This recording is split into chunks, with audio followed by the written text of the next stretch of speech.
Chapter 45-65. Young lady. You're very confident. That cold voice seemed to be wrapped in frost. Confidence is a good thing, but blind confidence will only make you die faster. Yi Qing Luo's expression didn't change, her slender brows raised slightly. This sentence, I'll return it to you. She paused, then her lips curled into a smile. I think, even if I'm really going to die, you won't bear to let me die. So, even if you die, I won't die. The surrounding air seemed to have condensed into frost. It was especially gloomy. After a long time, that cold voice sounded again. Young lady, you're very smart, but unfortunately, until now, you're still not able to understand the true meaning of the divine phoenix profound heart jade. Yi Qing Luo's slender fingers gently pressed on her chest. Her pink lips curled slightly, as she asked with a smile that didn't look like a smile, so what? Even if I'm unable to understand it, this profound heart jade is ultimately mine. Even if you want it, you won't be able to get it. The overlord isn't by your side, yet you still dare to be so arrogant. Aren't you afraid that this seat will take action personally? That cold voice revealed a threatening chill. Indistinctly, it was mixed with the excitement of meeting prey. Yi Qing Luo's expression still didn't have much emotional changes. She gave a sarcastic smile. Oh. The person who just chopped off his own hand and ran away wasn't me. The voice stopped in an instant. A fragmented environment. Once again, it fell into dead silence. Yi Qing Luo's eyelids drooped slightly, as she gazed at her own fingers pressing on her chest.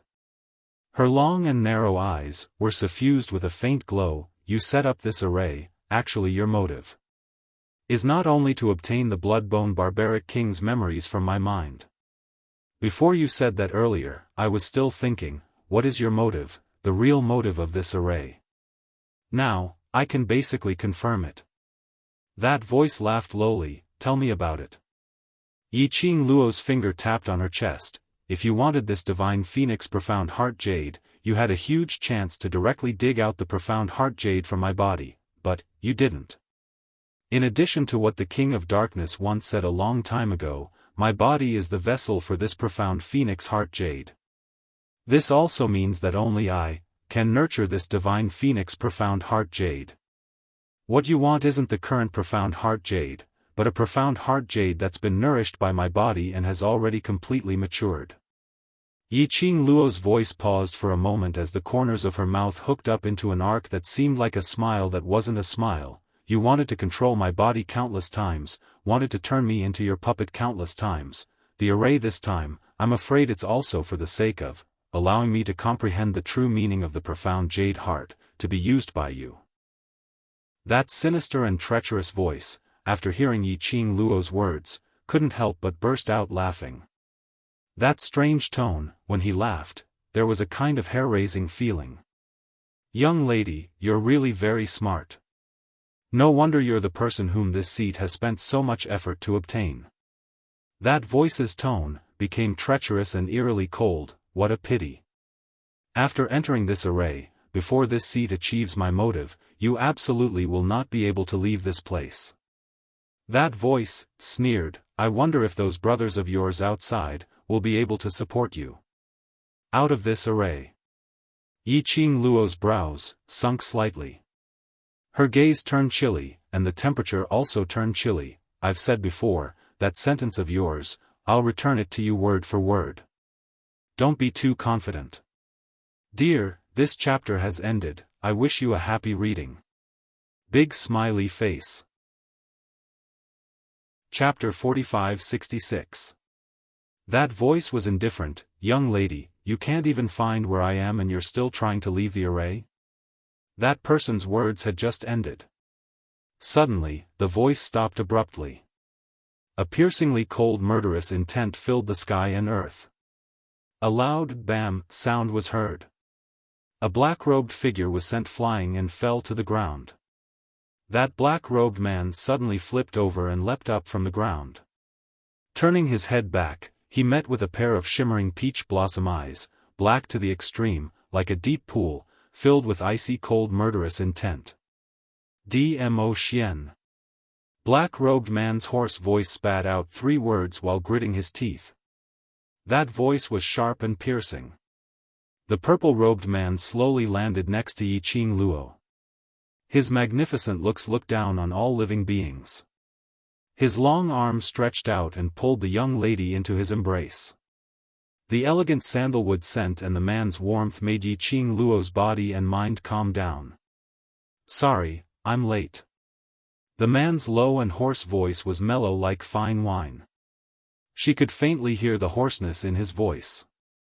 Yiqing Luo buried her head in his embrace as her little face rubbed against his chest. "Not late, just in time to clarify the matter." She knew that Dmo Xian would try his best to find her. Even if the person behind the scenes from the Nether Palace had schemed to separate her and Dmo Xian. But between the profound Phoenix Ring and the profound Dragon Ring, there was an obvious connection. This meant that she and Dmo Xian were still in the same space.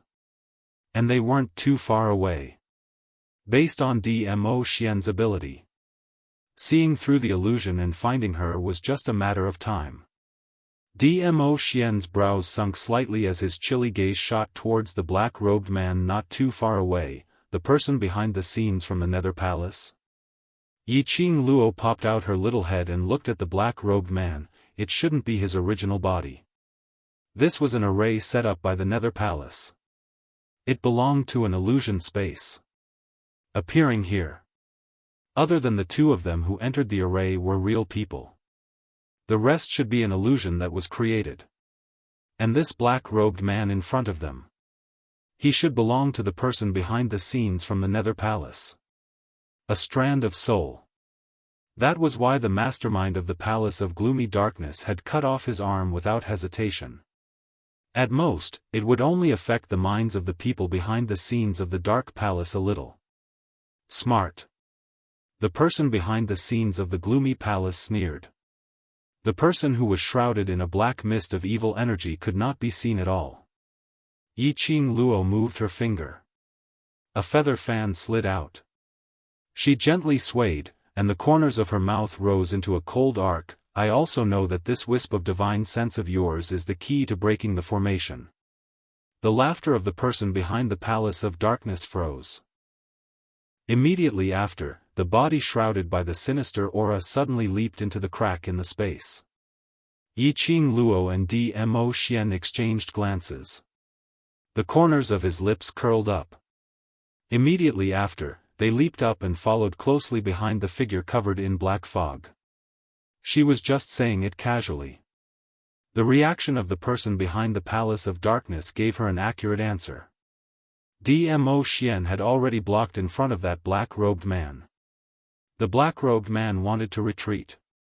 But his path of retreat was blocked by Yiqing Luo. But moments later, they were already in a mess. In this array, the person behind the scenes of the Palace of Darkness was merely a strand of divine sense. Before he could withdraw, he was restrained by Dmo Xian. How could he be Dmo Xian's opponent? But after a few rounds, the person behind the scenes of the Palace of Darkness was already stepped on by Dmo Xian. The black robe which was shrouded around him fell onto the ground. However, the evil yin qi that lingered around that person's body was wrapped up tightly, making it impossible to see the person's face. End of this chapter. Chapter 45-67. Yiqing Luo walked up as she squinted her eyes, trying to wave away the sinister qi. But Dmo Xian grabbed her hand. "Don't touch." Yiqing Luo stared at that person. "I'm curious, does this sinister rat look like a protruding mouth and monkey cheeks?" "Young lady, this is just the beginning. You'd better pray that you will never understand the true meaning of the profound jade heart." The person behind the scenes of the Nether Palace said coldly. Under the thick black fog, she could vaguely feel a sharp gaze falling on her body. Apparently, the person behind the scenes was warning her. The moment she understood the true meaning of the profound jade heart, that was when he appeared. Yiqing Luo smiled, "Don't worry, when I understand the true meaning of the profound jade heart, you will not have the chance to get close to me." The person behind the scenes of the Nether Palace sneered. That foot which was stepping on her chest increased its strength as a warning to Yiqing Luo. The person behind the scenes laughed as he started coughing violently. "Hope you can continue to maintain this confidence. We shall see." As the cold voice of the person behind the scenes from the Palace of Darkness fell, the thick black yin qi around him abruptly bared its fangs and brandished its claws towards Dmo Xian's legs to twine around. Dmo Xian's eyes sunk as he quickly retracted his leg. Grabbing the young lady's slender waist, he leapt up. The sinister qi spread out in this shattered space. The dense black qi brought along a treacherous eeriness. It was this gap. The person behind the scenes of the Nether Palace suddenly plunged towards the shattered pieces not too far away. Yiqing Luo's pink lips curled as a glint flashed past her eyes. Her fingertips flicked. The alluring red glow turned into a flowing light as it chased after the figure which had disappeared. Ah! A miserable shriek rang. The surrounding shattered space suddenly shook. The shattered pieces started to disintegrate. Sinister rat is just a sinister rat, trying to escape with your tail between your legs? The young lady's voice was arrogant and disdainful as she slowly kept her glower flame fan. Earlier when that person made use of the sinister qi to create trouble, she made use of the glower flame fan's energy to lock onto that person. If that person wanted to escape, the glower flame fan's energy would also chase after him. As the space fragment disintegrated, a ray of sunlight gradually appeared. It also revealed the surrounding desolate ruins. The formation was broken. Yiqing Luo raised her eyes and gazed not too far away, towards the direction where the profound rays were spreading. They should be over there. Dmo Xian held her in his arms and flew towards that direction. A great battle ensued. Yan Xiaoyi and the rest were all wounded. The Huangfu clan's troops obeyed Huangfu Dongyu's orders and continued to attack. The four of them fought side by side. A bunch of useless trash. Ren Jianying raised her head arrogantly and looked coldly at the four people who were covered in blood. It was hard to tell if they were themselves or someone else. Then, he leaped up and slashed at the four of them with his sword. The majestic profound light was accompanied by a sharp chill. Her target was Qiao Jin. Amidst the sharp profound light, there was also a dark aura that made one's hair stand on end. In the instant that he attacked Qiao Jin, the dark aura bared its fangs and brandished its claws, clawing at Qiao Jin's face. "Be careful." Yan Xiaoyi raised the blade of the black scythe and slashed out two black profound rays. Her body speedily dashed towards Qiao Jin. Her petite body blocked in front of Qiao Jin. Bam! The two profound rays were totally unable to stop Ren Jianying's attack. The profound rays landed. It fell straight onto Yan Xiaoyi's chest. A gush of blood instantly spurted out. The young lady's soft body crashed into Qiao Jin's arms. Chapter 45-68. Xiao Yi. Qiao Jin hugged the girl's slender body and roared out her name. Bright red blood dyed their robes red. The girl's pale lips were also stained with blood. A dark light flashed past Qiao Jin's eyes as he glared at Ren Jianying. Ren Jianying smirked, her face filled with viciousness and arrogance. "I wanted to leave it to them, but the Huangfu family is all trash. I don't have so much time to waste here." She waved the sword in her hand. The dark light merged with the dark evil energy, like a poisonous snake sticking out its scarlet tongue, making one shudder. On the other side, Huangfu Dongyu and Huangfu Fengyan, who were called trash by Ren Jianying, stared at Ren Jianying with ugly expressions. They felt indignant. But they didn't dare to retort. Ren Jianying glanced at Yan Xiaoyi in disdain and smirked. "Do you want to die together for love? I can grant you your wish." She leaped, the sword in her hand stirring up waves of wind. Boundless dark energy pressed forward like a hot knife through butter. Xiao Jin hugged Yan Shaoyi and stood there motionlessly. His head was lowered and his expression couldn't be seen clearly. They could only feel the anger emanating from his body. Ren Jianying sneered and didn't think much of it. The sword fell and the sword waves surged. The dark waves turned into turbulent waves and crashed down. Xiao Jin. Huangfu Sheng wanted to rush forward and block this move for them. However, the Huangfu family's men had him and Gu Zishi locked down. The moment they moved, they were blocked by countless men. Bang! Ren Jianying's sword wave fell. The earth shook. Crushed stones flew and endless dark light seemed to be able to devour everything around it. The surging sword wave was like a tide. The violent attack engulfed everything in its surroundings. Xiao Jin's figure carrying Yan Shaoyi was instantly hidden between the sword wave and the dark light. Ha, weak! Ren Jianying snorted in disdain. Xiao Jin. Jin. Not far away, Long Yunzhan and the rest who rushed over saw this scene. Their eyes were bloodshot as they stared in disbelief at the scene before them being devoured by the dark aura and dark aura. When they sensed this scene, they were stunned. He rushed over as fast as he could. But, he still didn't make it in time. Each and every one of them stood rooted to the ground, staring blankly at the scene before them. The tyrannical profound radiance and evil chi formed a black vortex in midair. The surrounding air and the tumbling gravel were all quickly swept towards the vortex. Long Yunzhan's eyes were so blue that they were deep, like the surface of a lake, causing layers of huge waves. I'll go save them. Long Yunzhan's 5 fingers clenched tightly, unable to believe everything that he saw before his eyes. With a leap, he rushed towards the direction where Xiao Jin and Yan Shaoyi were being swallowed. Leader. Tong Ziqing hurriedly pulled him back and said with a trembling voice, "Don't be impulsive, Jin Zi and Shaoyi wouldn't want to see you get hurt because of them." No one could determine just what kind of danger was hidden in the depths of that vortex. If they were to rush over there, not only would they not be able to save them, they might even lose their lives. Don't tell me. Don't tell me we're just going to stand by and watch. Long Yunzhan's eyes were filled with raging waves. His eyes were bloodshot red. Wait. Tong Ziqing suddenly saw something. Leader, look. Look over there. The few of them looked in the direction of Tong Ziqing. Chapter 45-69. Vaguely, 2 figures could be seen, faintly discernible.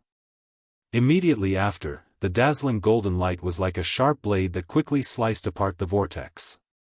Evil energy surged. But as the golden light spread, everywhere it went, it was covered by the golden light. As the golden light became brighter, those 2 figures became more and more obvious. It's Xiao Jin. Huangfu Sheng's eyes widened, exclaiming in joy. Under that majestic dark light, the faintly discernible figure, wasn't it Xiao Jin, and Yan Shaoyi in his arms? The 2 of them were fine. A dazzling golden light. It enveloped the 2 of them. They were completely protected within it. No matter how the sword waves surged.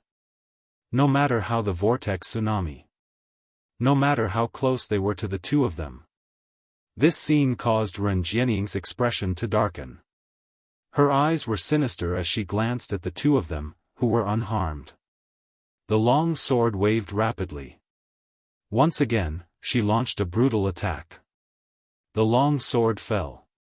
The shocking dark wave rolled like a tide. Like a bolt of lightning, unstoppable. Bang! Vaguely, Xiao Jin, who was under the golden light, slowly raised a hand. When the dark light collided, the entire space shook. But the person under the golden light did not move at all. The vortex, under the pressure of the golden light, gradually dissipated. The man, who was hugging the woman in his arms, slowly raised his head.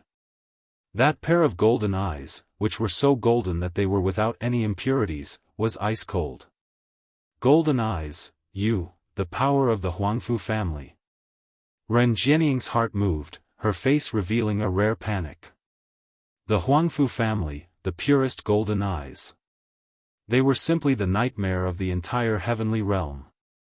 People who possessed golden eyes, their strength could be called Tai. This Qiao Jin. He was actually from the Huangfu family, a person with such pure golden eyes. Can't be left alive. This person definitely can't be left alive. Ren Jianying suppressed the anger and restlessness in her heart. The sword light flipped, once again launching an even more fierce attack. When she attacked, her killing intent was awe-inspiring. Go! Long Yunzhan recovered from his surprise, seeing Ren Jianying's successive attacks becoming increasingly fierce. He immediately leaped up, charging towards Ren Jianying. Qiao Jin hugged the person in his arms tightly. He protected her tightly. He wouldn't let her get hurt in the slightest. His golden eyes reflected the girl's beautiful face. It was as if he was relying on his body's instincts to counterattack and attack. The only thought in his mind was to protect the person in his arms, protect her. I can't let her get hurt again. Ren Jianying's eyes darkened, and she looked at Long Yunzhan, who was not far away. She stepped back. He fiercely pulled Huangfu Fengyan over and threw her in Xiao Jin's direction. You guys actually didn't tell me that he is the true successor of the Huangfu clan. This is your Huangfu family's matter, you can settle it yourselves. Ah, Huangfu Fengyan had yet to react. He had already been thrown in front of Qiao Jin. When she met Qiao Jin's emotionless and pure golden eyes, her body went limp, and she screamed. He turned around, intending to flee. Qiao Jin stretched out his arm and grabbed onto Huangfu Fengyan's shoulder. His 5 fingers turned into eagle claws and directly pierced into Huangfu Fengyan's body. Fresh blood instantly dyed his hand red. Viscous blood dripped down. Qiao Jin seemed as if he didn't realize just how crazy his actions were. Just as he was about to directly pierce through her heart, the person in his arms. Her fair little hands weakly grabbed onto Qiao Jin's wrist. It was just a light touch. Chapter 45-70. Shao Yi.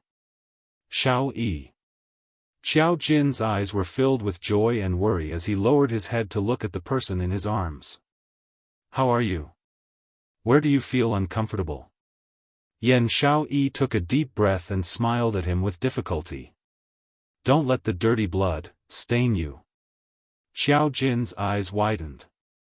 The person in his arms was smiling with great difficulty, but she still managed to maintain the smile on her face.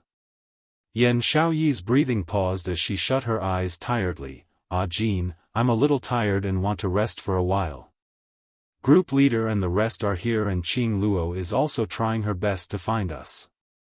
Be well, don't be stained by those dirty blood. Towards the end, Yan Shaoyi's voice was almost unable to speak. Only the sound of air was left. She could feel that Qiao Jin had been controlled and dominated by those golden eyes. Qiao Jin. Almost subconsciously, he started a massacre. Especially when Huangfu Fengyan's blood spurted out. Qiao Jin's consciousness became increasingly chaotic. It was as if he was on the verge of exploding. This feeling made Yan Shaoyi extremely uneasy. Even though she was in Qiao Jin's embrace, even though her face was reflected in his eyes. But she felt that the distance between her and Qiao Jin was getting further and further apart. This was not the first time she had seen Qiao Jin's golden eyes, but it was the first time she had such a feeling. I can't let him touch blood again. He would be enchanted by the golden eyes and lose himself. Qiao Jin hugged her gently as his pair of pure golden eyes were suffused with a faint golden glow. Don't sleep. Shao Yi, don't sleep now, wait for Qing Luo to come then you can rest. He sounded a little panicked. The emptiness in his eyes had been replaced by anxiety. "Heh, you're still flirting with each other." Huangfu Fengyan's eyes revealed an ominous glint that was filled with resentment. She covered the wound where blood was continuously seeping out and turned her hand into a sharp claw that was covered in a profound glow. Then, she forcefully slashed towards Xiao Jin. She hated Xiao Jin. He hated this person with the purest golden eyes. But Xiao Jin's attention was always on Yan Xiaoyi. Yan Xiaoyi could no longer hear his shouts. Xiao Jin's heart became increasingly flustered as he called out Yan Xiaoyi's name over and over again. The smile on Huangfu Fengyan's face twisted in excitement. His 5 fingers that resembled an eagle's claw emitted waves of profound light that grew even more intense. "Jinzi!" Long Yunzhan bellowed angrily, and he already arrived in front of Xiao Jin. He raised his hand and grabbed Huangfu Fengyan's wrist. "Kacha!" Huangfu Fengyan's face turned pale as she miserably screamed. Long Yunzhan's palm slapped onto Huangfu Fengyan's shoulder. He was sent flying. Huangfu Fengyan rolled on the ground a few times before she could support her broken hand, which was contorted in pain. Long Yunzhan grabbed Xiao Jin's arm as a trace of anger surfaced on his cold face. "Jin Z. What the hell are you doing?" It was as though Xiao Jin could not hear his words. He just lowered his head and repeatedly called Yan Xiaoyi's name. Long Yunzhan's lake-like eyes surged with great waves. "Xiao Jin." His voice was deep and maddening. She placed her hands on Xiao Jin's shoulders and stared sternly into his pure golden eyes. "Xiao Jin. Do you know exactly why Xiao Yi is lying in your embrace? Because she wants you to live. She doesn't want to see you get hurt. If you're killed, how are you going to protect her? Are you still worthy of her actions of sacrificing herself in order to protect you? Hurry up and read the latest updates." Chapter 45-71. Long Yunzhan had always been solemn and cold. It was rare to see him in such an irritable mood. Xiao Jin's pupils constricted slightly. He slowly raised his head and looked at Long Yunzhan as he called out in a hoarse voice, "Leader, it's fine as long as she wakes up. Don't disappoint Xiao Yi." Long Yunzhan let go of his shoulder and looked down at the person in his arms. "Xiao Yi will only have time to heal after dealing with the matter in front of us." N. Xiao Jin replied in a hoarse voice as his golden eyes slowly looked around. The Huangfu family's troops all looked at Xiao Jin's golden eyes in shock. Their eyes were filled with uncontrollable reverence. As members of the Huangfu family, they naturally knew. The person with the purest golden eyes was the successor of the Huangfu family, their future master. Even the current patriarch of the Huangfu family only had a purer golden eye. "What are you guys still standing there for? Hurry up and attack." Huangfu Dongyu saw that the Huangfu family's troops had the intention to retreat and immediately roared.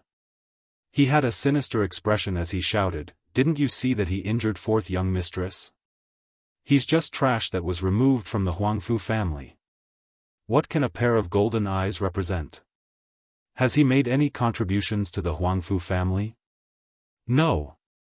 The Huangfu family's troops turned their heads to look at young Master Huangfu with hesitant expressions. They also knew that Huangfu Dongyu's words were very true. However, the thoughts that were deeply ingrained in them since they were young, pure golden eyes were equivalent to the thoughts of their future master, couldn't be erased. "Xiao Jin." They retreated. None of the troops dared to make a move. Huangfu Dongyu roared a few more times. His face was flushed with anger. He flicked his sleeves and was about to ask Huangfu Qifei what to do.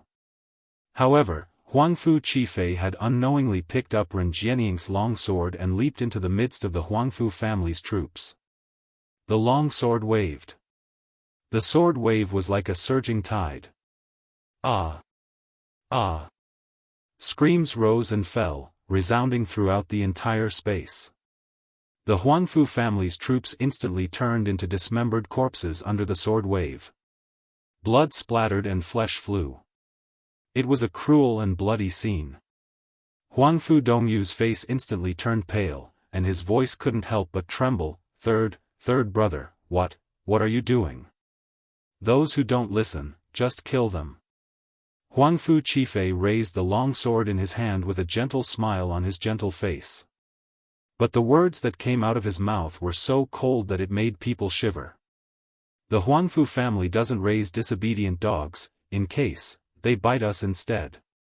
Huangfu Dongyu shuddered and stared at Huangfu Qifei in disbelief. These were all old elites that had followed the Huangfu family for many years. Huangfu Qifei killed without hesitation. Didn't they think that the relatives of those who were killed were still waiting for their return in the Huangfu clan? Big brother, if you can't steal your heart, then leave it to me to decide. Huangfu Qifei stabbed his sword into the ground as the corners of his mouth curled into a warm and gentle smile. He looked around and saw that there were still more than 20 people from the Huangfu clan still alive. He smiled and asked, "May I ask everyone, which one do you want to choose?" That smile was bone-piercing cold. The Huangfu family's troops were all trembling from the sword aura just now. They only knew that Huangfu Qifei was the most gentle person in the Huangfu family, a graceful and elegant young master. But they never thought, only today did they know that the so-called gentleness was just a mask. Hurry up and read the latest update. Chapter 4572. Immediately, they trembled and expressed that they were definitely on their side. Huangfu Qifei's lips curled up in satisfaction as he gave the next order.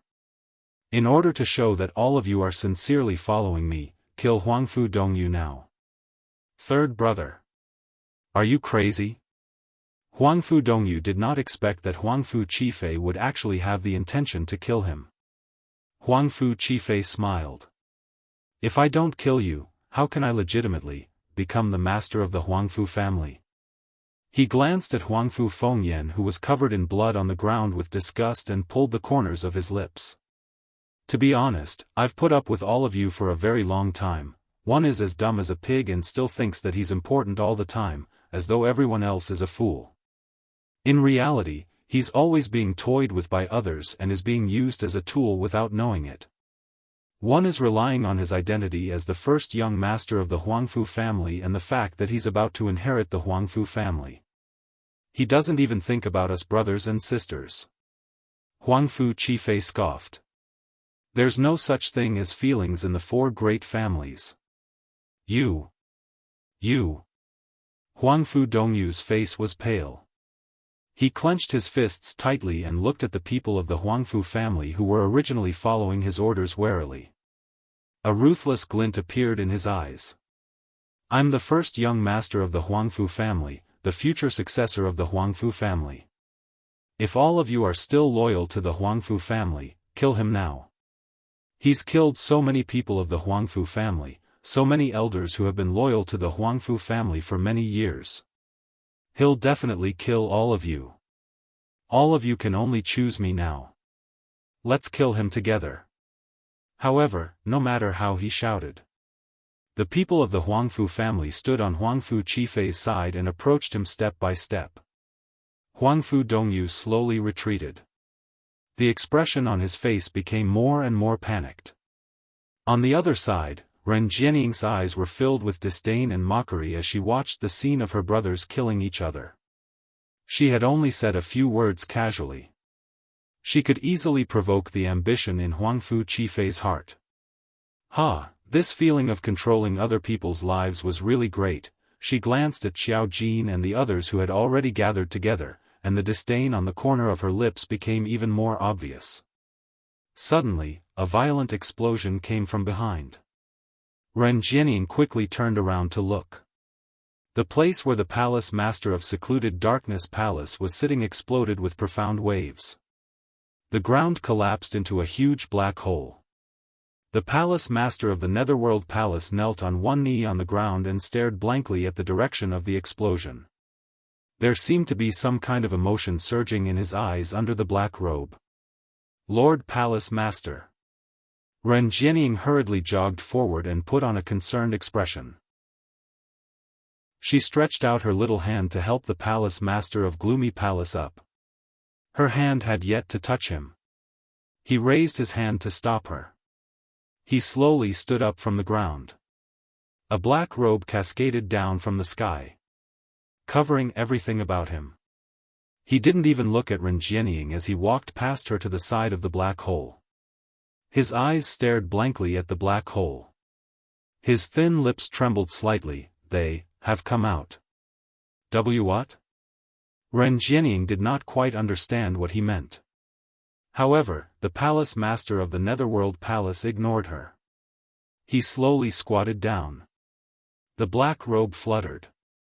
The profound wave swept over. In the black hole, a few fragments of the mirror fell into his palm. He kept the fragments, turned around and flew away. He didn't even leave a word behind. Ren Jianying, who was ignored, turned pale. She clenched her fists tightly and suppressed the indignation and anger in her heart. Chapter 45-73. She was, after all, a beauty that all men would be attracted to. She was also very clear about what she looked like the most. What actions could attract men the most? However, this palace master of the secluded palace didn't have any thoughts about her at all. One day, she would make the palace master of the secluded palace bow down to her. Ren Jianying calmed herself down. Her gaze landed on the black hole below. She seemed to have seen. The palace master of the secluded palace took out the mirror fragment from the black hole. The palace master of the secluded palace sat there, staring at the mirror. The explosion just now was because the mirror broke? How could that mirror break? Xiao Jin hugged Yan Xiaoyi and stood there silently. Huangfu Sheng and Gu Zixi supported each other and stood beside them. Looking at the front, the Huangfu family people surrounded Huangfu Dongyu. Gu Zixi sneered, "I knew that third young master Huangfu wasn't a good person, now he's showing his ambition." Huangfu Sheng caressed Gu Zixi hand and looked at Long Yunzhan. "Why don't we take this chance to go to the Huangfu family?" Xiao Jin's mother was still imprisoned in the Huangfu family. And the old man. Once Huangfu Qifei gained power. With Huangfu Qifei's ruthlessness, Huangfu Qifei would definitely kill old man Huangfu and Xiao Jin's mother. Long Yunzhan looked at Ren Jianying, his cold face emotionless. "You guys go first, Ziqing and I will deal with the Ren family people. Ren Jianying has cooperated with the secluded palace. Her current strength is far above us, you guys might not be her match." Huangfu Sheng shook his head worriedly. "I will stop her, you guys go to the Huangfu family." "Don't talk nonsense, I told you to go." Long Yunzhan looked at him indifferently, then flew towards Ren Jianying's direction. "Wait! Look over there!" Suddenly, Gu Zixi exclaimed. Long Yunzhan and Tong Ziqing paused. They looked towards Gu Zixi's direction. Huangfu Dongyu was still trying to use a bigger temptation to convince the Huangfu family people. However, the eyes of the Huangfu clan's group were filled with killing intent. One of the older elders looked at Huangfu Dongyu and said, "Eldest young master, in terms of strength and talent, you're indeed inferior to third young master. Handing the Huangfu clan over to third young master is the best choice. Eldest young master, just obediently accept your death. In the future, under the leadership of the third young master, the Huangfu family will once again ascend to the peak, and you will be able to obtain a good reputation." After the old man finished speaking, some of the younger people behind him chimed in. Huangfu Dongyu's face was as pale as a sheet of paper. He glared at the people in front of him with hatred before glaring in Huangfu Qifei's direction. Are you going to betray the Huangfu clan? Aren't you letting down the Huangfu family's many years of nurturing by doing this? We're just doing this for the sake of the Huangfu family." The Huangfu family's troops swarmed forward. His killing intent was awe-inspiring. Huangfu Qifei stood high above, his gentle face still maintained a warm smile. "Big brother, don't struggle. I will soon send Huangfu Fengyan to accompany you. Your deaths will be the last thing I will do for the Huangfu clan. Facing the encirclement of over 20 people, Huangfu Dongyu didn't even have the chance to fight back. When the profound wave pressed down, he closed his eyes in despair. Chapter 45-74. Suddenly, a gush of devilish glow burst out from Huangfu Dongyu's body. The 20 over people who were crowding around started to cry out in pain as they fell onto the ground. The dark glow flickered. A slender figure could be seen faintly. Under the devilish glow, her dress fluttered in the wind. Like an excited fire elite. Noble and disdainful, it made one feel an inexplicable chill. Huangfu Dongyu waited for a long time but didn't feel the pain that he had imagined. He cautiously opened his eyes. He saw a figure which almost dyed his eyes red standing in front of him. Her entire body seemed as though it was plated with a layer of pure holy light. His pupils suddenly constricted. His heart felt as though it was being strangled by something. Who? Who is it? Huangfu family's men fell onto the ground. Clutching their chests in pain, they started to climb up and shouted angrily. When their gazes saw that red-robed young lady, a sliver of panic flashed past their expressions. Gu, eldest young miss of Gu residence. It's eldest young miss of Gu residence. The crowd cried out that young lady's name. Eldest young miss of Gu residence. Yi Qing Luo. When Huangfu Dongyu heard this name, he was stunned. Yi Qing Luo would save him? Yi Qing Luo would actually save him? No. This was impossible. How could the lady in front of him be Yi Qing Luo? Huangfu Dongyu staggered up from the ground as he looked at the young lady in front of him in a daze. Until he saw the young lady's face clearly. He then believed. The person in front of him was Yi Qing Luo. Yi Qing Luo stood elegantly in front of Huangfu Dongyu. The expression on her face was indifferent without any extra emotions. A pair of long and narrow eyes casually swept across the group of people from the Huangfu clan, and the corner of her mouth curled into a cold arc that seemed to be a smile that wasn't a smile. Yi Qing Luo. Huangfu Chi-Fei saw the person who suddenly appeared and his expression sunk. You. How did you? Didn't Patriarch Ren say? Yi Qing Luo had already fallen into the array which she had set up long ago. And also vowed that even if the Overlord was around, Yi Qing Luo would absolutely not be able to escape from the array? Why? Did Yi Qing Luo coincidentally appear here? In the face of Huangfu Chi-Fei's doubtful and interrogative gaze, Ren Jianying was also shocked. Her eyes widened as she looked at Yi Qing Luo in astonishment. The expression on his face alternated between green and red. He suddenly thought of the scene where the palace master of the gloomy palace's mirror cracked and he left in anger. Could it be that? When the mirror surface cracked, it represented that the array had been broken by Yi Qing Luo? Ren Jianying's face darkened, and her eyes were filled with hostility. The palace of gloomy darkness was also unreliable. She really thought that it was foolproof. Unexpectedly, how long had he trapped Yi Qing Luo for? The array was broken by Yi Qing Luo. Ren Jianying clenched her slender fingers, and her eyes were filled with venom. Amidst the brilliance, she kept searching for ways to kill Yi Qing Luo in her mind. As for me, what I hate the most are disloyal dogs. The girl's lazy voice sounded leisurely. Her brows raised slightly as she glanced indifferently at the Huangfu family's direction.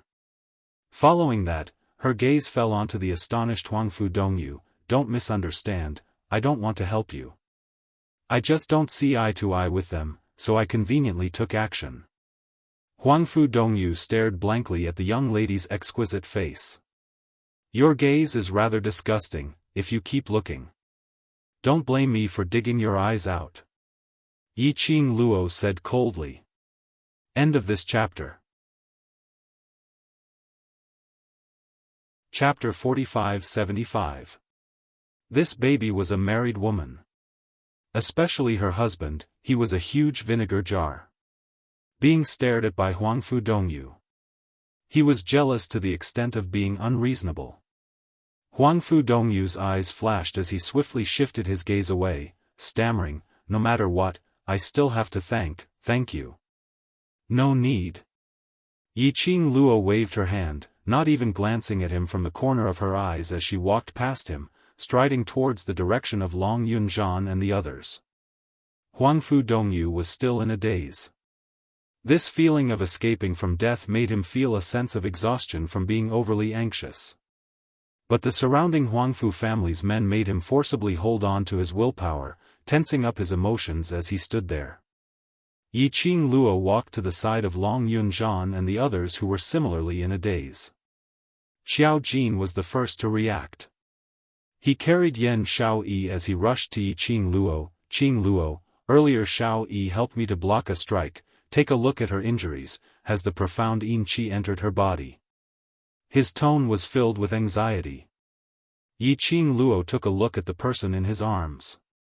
The lady's delicate face was pale. Even his lips did not have the slightest trace of blood. But the lady's brows were flat without any wrinkles. Yiqing Luo comforted, "There shouldn't be any profound yin qi." She held Yan Xiaoyi's wrist, lay Xiaoyi flat on the ground first. Xiao Jin did as he was told. Yiqing Luo took Yan Xiaoyi's pulse. "Don't worry, she only suffered some internal injuries and will recover after some recuperation. Feed her a medicinal pill first." Yiqing Luo took out a medicinal bottle from the profound phoenix ring. With Yiqing Luo's words, Xiao Jin's creased brows finally eased up a little. He heaved a sigh of relief as he received the medicinal bottle in a flurry. His hand which was holding the medicinal pill was still trembling. "Qing Luo, are you all right? Where's the overlord?" Gu Zixi and Tong Ziqing spoke in unison as they welcomed her, their faces filled with concern. "What can happen to me? It's just a trick that the secluded palace often plays." Yiqing Luo smiled at the both of them. "Earlier when we rushed over, we discovered another wave of energy. After leaving this mountain, he chased up to check out the situation. According to her analysis, the wave of power that left, they should be from the dark nether palace. The consciousness of the person behind the gloomy palace could enter the formation. This meant that the person was nearby. So Dmo Xian followed the source of the energy and chased after it. If the power that left was really the mastermind behind the dark nether palace, he would tell her through the netherworld phoenix ring and the netherworld dragon ring. The few of them chatted as if they were strolling around the lake. He was very relaxed and indifferent. He completely disregarded the blood that filled the sky. Ren Jianying stared at Yiqing Luo with a gaze filled with venom and unwillingness. Yiqing Luo knew her secret. She absolutely could not let Yiqing Luo live. A vicious light flashed in her eyes as she shouted fiercely, "Huangfu Qifei, what are you still standing there for? Kill her while Dizun is not here." The commanding tone caused Huangfu Qifei's brows to knit together slightly. But it was only for a moment. He lowered his eyelids as his voice was gentle, "Patriarch Ren, if I kill her and the overlord blames me, what should I do? Aren't there two ready-made scapegoats over there? What are you afraid of? Based on your intellect, pushing Yiqing Luo's death onto them isn't difficult, right?" Ren Jianying's voice became deeper and more venomous. "If you don't take action now, you won't have this chance anymore." Huangfu Qifei's expression didn't change as his lips curled upwards as he smiled warmly, "Patriarch Ren, on this mountain, everyone is my Huangfu family's men, and Patriarch Ren, you are alone." End of this chapter. Chapter 4576. Ren Jianying's expression changed. "What do you mean?" Huangfu Qifei's smile didn't diminish in the slightest. "Patriarch Ren is extremely intelligent. How could you not understand what I mean? Huangfu Qifei, how ambitious of you." Ren Jianying stared at Huangfu Qifei with a mocking sneer on her gorgeous face. He seemed to be ridiculing Huangfu Qifei's audacity. Huangfu Qifei only thought that she was struggling on her deathbed. When it comes to ambition, we are about the same. Isn't everything we've done just to fulfill our ambitions? Ren Jianying raised her head slightly, revealing her fair neck. Do you think you can be my opponent? I might not be your match, but I am the one with the advantage in numbers. Huangfu Qifei walked slowly towards Ren Jianying. Patriarch Ren, if you're able to be obedient, then the cooperation between us can still continue. Ren Jianying did not avoid it. He stood there with a faint smile on his face. His face was filled with arrogance, as if expressing extreme disdain towards Huangfu Qifei's words. Third young master Huangfu, no matter what you do, don't be too absolute. It's good that you're confident, but sometimes, it can easily turn into conceit. Huangfu Qifei's footsteps slightly stopped on the spot. The two looked at each other. The space between the two seemed to be surging with some kind of turbulent waves. It was like a surging tide. Not far away, Xiao Jin glanced at Huangfu Dongyu. Why did you save him? If he's dead, he's dead. Yiqing Luo raised her lower lip. This third brother of yours is really conceited. He's not my brother. Xiao Jin's face turned cold, and he looked at Huangfu Qifei with disdain. He thinks that he is talented and strong, but in reality, he doesn't have anything worth showing off. Yiqing Luo laughed softly. So, leaving Huangfu Dongyu alive and letting them fight amongst themselves, isn't that better? She really didn't want to ridicule Huangfu Qifei. He could only say, there was a hole in Huangfu Qifei's brain.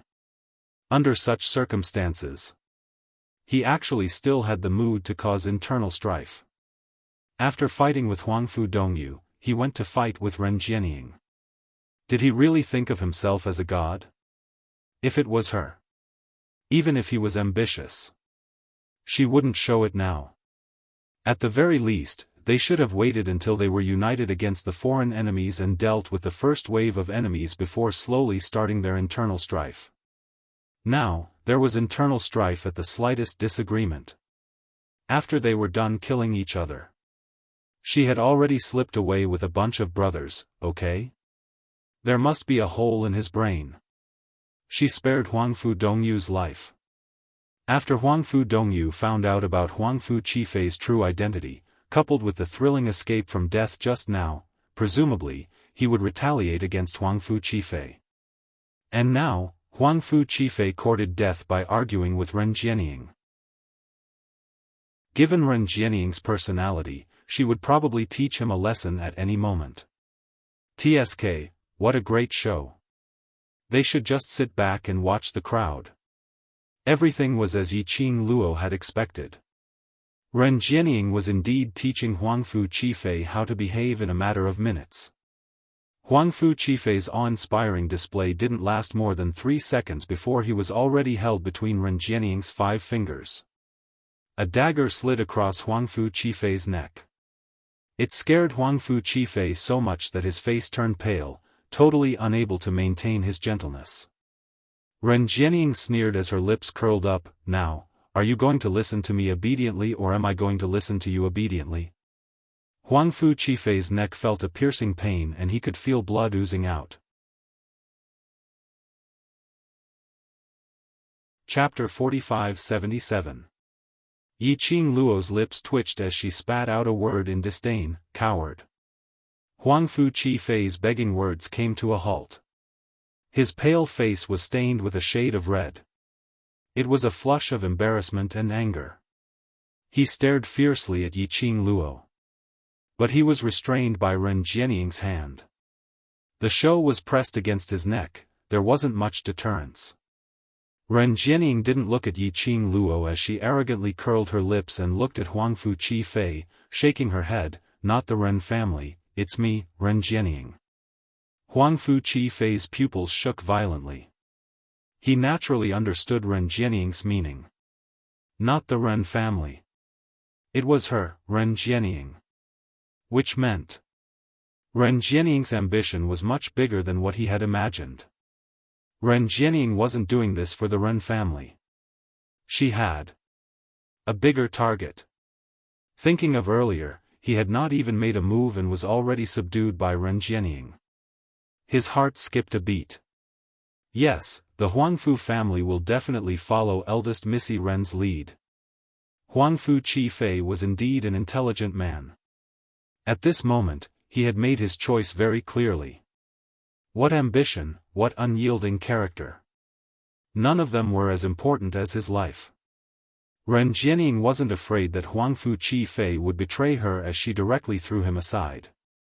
Casually, she threw the show onto the ground. The show was thrown on the ground. The gaze she shot towards Huangfu Qifei was filled with disdain. Do you know what to do? Huangfu Qifei held onto his bleeding neck as he stood up with a pale face. Yes. Huangfu Qifei held onto his bleeding neck as he stood up with a pale face. Yes. This time, he had no chance to retreat. He was utterly defeated.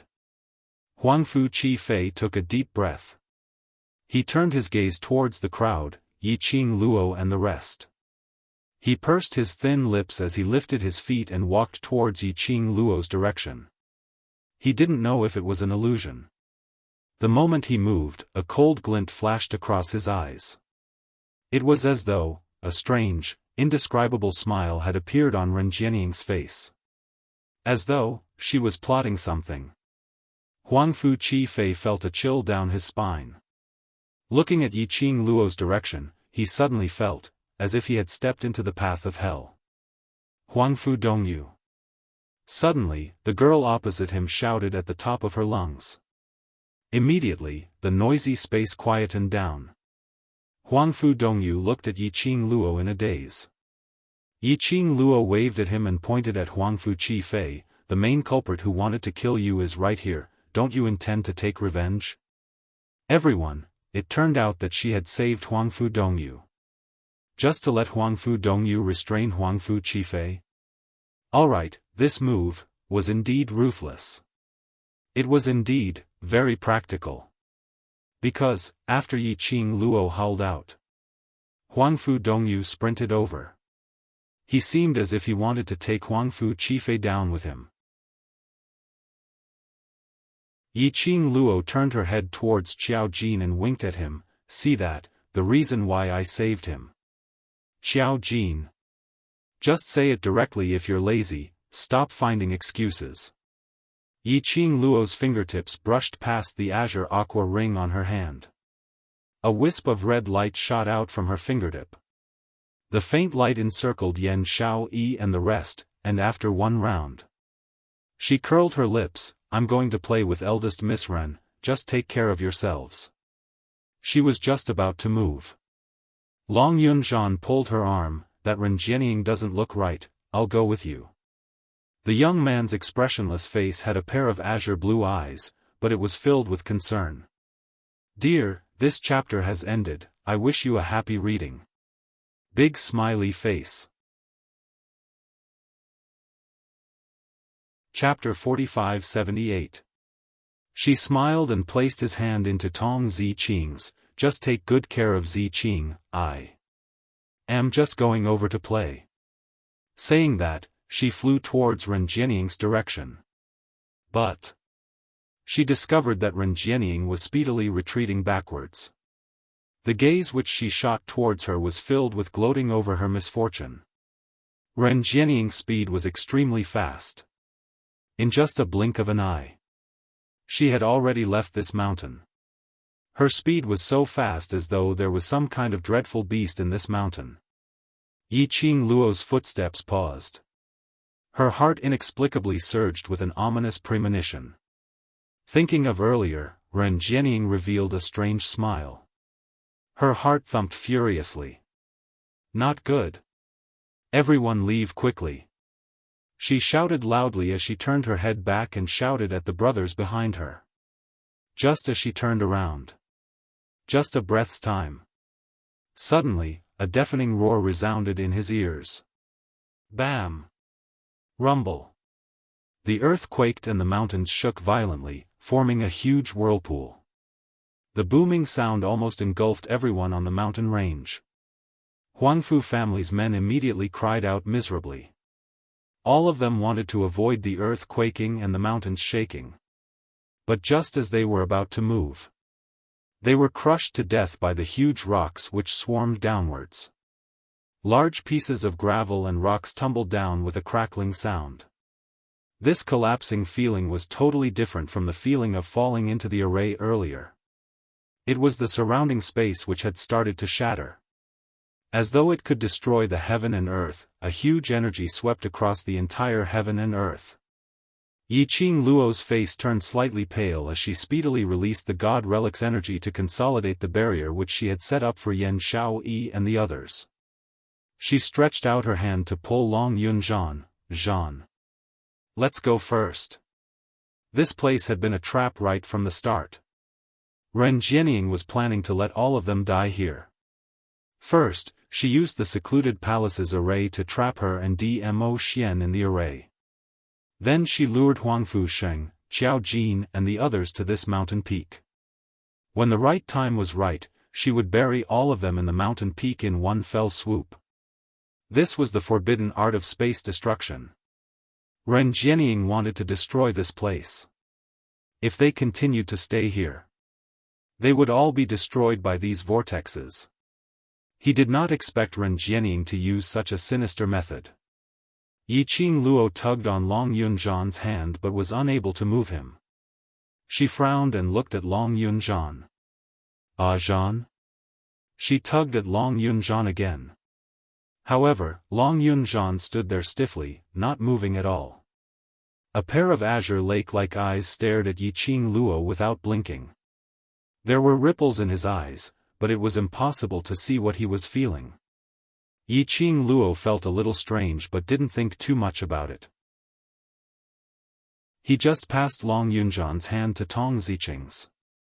He then squinted his eyes and turned around to look at the sky full of flying sand, giant rocks rolling down, and the space being swallowed by the whirlpool.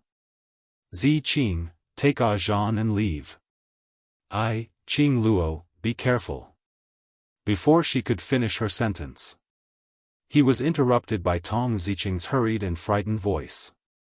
Yiqing Luo acutely sensed a fierce murderous intent coming from her back. She frowned and quickly tried to dodge. Before he could turn his head, he suddenly felt a sharp pain in his shoulder. The sharp blade directly pierced into her body. She gave a dull moan, and as her 5 fingers moved, the glower flame fan opened up and speedily drew out a demonic profound ray, striking fiercely towards the direction where the murderous intent came from. However, when she turned around and saw the silhouette clearly, she was stunned. Her hand movements suddenly stopped. Her profound energy was also restrained. She looked at the person in front of her in disbelief. Chapter 45-79. A youth with black hair and blue eyes held a sharp longsword in his hand. On the blade of the sword, fresh blood dripped down drop by drop. He stood there, looking at her expressionlessly. Between his brows, there was an icy coldness. Yiqing Luo stopped her attack as her body swayed slightly. Blood seeped out of her shoulder. She felt a sharp pain when she moved, causing her facial features to wrinkle slightly. Leader. Tong Ziqing hugged Long Yunzhan's arm, her eyes filled with disbelief. What are you doing? She saw it with her own eyes. At the instant when Yiqing Luo turned around, Long Yunzhan picked up his weapon and stabbed towards her back. If it wasn't for the fact that Yiqing Luo managed to dodge in time, that sword would probably pierce through Yiqing Luo's heart. How could Long Yunzhan possibly make a move on Yiqing Luo? What was going on? Tong Ziqing's mind was in a mess. She held Long Yunzhan's hand tightly and shouted his name loudly. However, in the next instant, Long Yunzhan just waved his arm expressionlessly. He threw Tong Ziqing out. He brandished his long sword once again, chopping down horizontally towards Yiqing Luo. Yiqing Luo's shoulders were still throbbing in pain. The deafening vibrations and the violent shaking continued. An endless whirlpool. It was already expanding. It was as if it was going to swallow everything in this space. She couldn't avoid it. He couldn't avoid it either. Yiqing Luo's breathing was tight, her pale face was dripping with sweat. Just as Long Yunzhan's sword wave arrived. A warm and large palm clasped her shoulder. The next moment, her waist tightened. She was pulled into a warm embrace. That kind of warmth was different from Dmo Xian. However, it made her feel inexplicably at ease. In her ears, she could vaguely hear the man's deep voice, "This place is about to be devoured. Let's leave first." The dizziness from the blood loss made Yiqing Luo a little dizzy. She clutched the man's robe tightly and said with difficulty, "No. They. And them, I don't care so much." The man ignored Yiqing Luo's words. He picked up the person and flew away. By the time Yiqing Luo regained consciousness, she was in one of the darker rooms. The room was shabby and built with thatch. But the mattress she was sleeping on was of the best quality. Soft and comfortable. Yiqing Luo surveyed her surroundings and wanted to get up.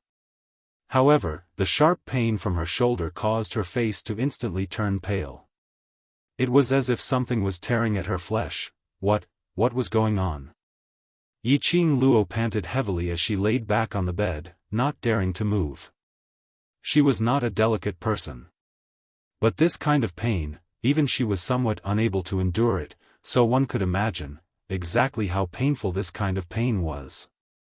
She closed her eyes and tried to calm herself down.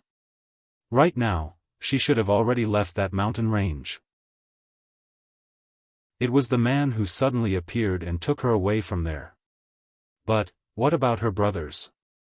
Yiqing Luo's breathing congealed as waves of dull pain came from her chest, making her unable to maintain her composure to think. Perhaps he heard the commotion in the room. The tightly shut door was pushed open. A ray of light spilled into the room. A long shadow was cast down. The elongated shadow happened to be imprinted on Yiqing Luo's face. Yiqing Luo slowly moved her head and shifted her gaze towards that side. She saw the man standing against the light. His tall and straight figure was dressed in a black robe and his face was handsome. That pair of eyes which didn't show any emotions faintly floated with light. Yiqing Luo's pupils shrank slightly. Chapter 4580. It's you. She opened her mouth, her voice was hoarse and a little painful. The man strode over, half squatted by the bedside, poured a cup of warm water and carefully fed it into her mouth. Yiqing Luo's eyes widened as she looked at him in a daze. Her throat swallowed the water spontaneously. A cup of warm water entered her stomach. Her throat finally cleared up a lot. She coughed, causing the wound on her shoulder to hurt. She stared intently at the man in front of her. "Why are you here?" "To save you." The man sat next to her and replied calmly. "What do you mean?" Yiqing Luo frowned. "You specially came to save me?" How could he be so sure that she would be injured? And what's more, he coincidentally appeared here. Facing Yiqing Luo's suspicion, the man's expression didn't fluctuate. "I heard their plan in the secluded palace, so I rushed over." He paused. "I made it in time and saved you." Yiqing Luo's pink lips tightly pursed into a straight line. "After you brought me to the heaven realm, you threw your hands away and left. Now you dare to stand in front of me. You must feel that I'm injured now and can't do anything to you, right?" "Yes." The man in front of her was the one who brought her to the heaven realm, Blood-Bone Barbaric King. Facing the Blood-Bone Barbaric King, Yiqing Luo's feelings were very complicated. She didn't know what attitude she should use to face him. In the Earth realm, she and the Blood-Bone Barbaric King could be considered as enemies. After all, he was the mastermind behind the Linglong Palace. And without any explanation, he kidnapped her to the heaven realm. Although, After knowing her real identity, he had never had any thoughts of hurting her. Plus, later on, she knew the deepest secret in his memory. Knew that he had such deep feelings for the Emperor of God Emperors, which was also her biological mother. Knew that in order to protect her in Feng Ge's womb, he had sacrificed everything. Knew that he had risked his life to protect her, until he was sealed. And still wanted to protect her. Yiqing Luo really couldn't hate the blood-bone barbaric king, nor could she blame him. I have something urgent to deal with. The blood-bone barbaric king explained dryly. Yiqing Luo sneered, in a hurry to deal with me with the secluded palace? No. The barbaric blood-bone king shook his head. After meeting Yiqing Luo's burning gaze, he slowly shifted his vision away. As though he was looking at Yiqing Luo's face. He would recall the shadow of the person buried in the deepest part of his memory. The palace of gloomy darkness lied to me. He pursed his lips, lowered his head, and apologized, I'm sorry. Because of me, you told the palace of darkness the secret of your divine phoenix profound heart jade and, the secret that Feng Ge left on you. If it weren't for him, the entire heaven realm would not treat Yiqing Luo as a prey. Yiqing Luo wouldn't have met with such a situation. I can understand that you know the secret of the divine phoenix profound heart jade, but why do you say, the clue to my mother's grave is with me? Yiqing Luo had always been puzzled by this question. The barbaric blood-bone king raised his eyebrows slightly, you still don't know? Yiqing Luo expressed her doubts. The barbaric blood-bone king's eyes darkened and he asked tentatively, have you ever seen a piece of skin that looks like paper with a very complicated topographic map drawn on it? Yiqing Luo blinked her eyes and was even more puzzled, what topographic map? The barbaric blood-bone king looked at Yiqing Luo for some time and shook his head, nothing, I misunderstood. He lowered his brows slightly, but I'm afraid the entire upper realm will not believe that you don't know about the so-called profound flame Tianshu diagram.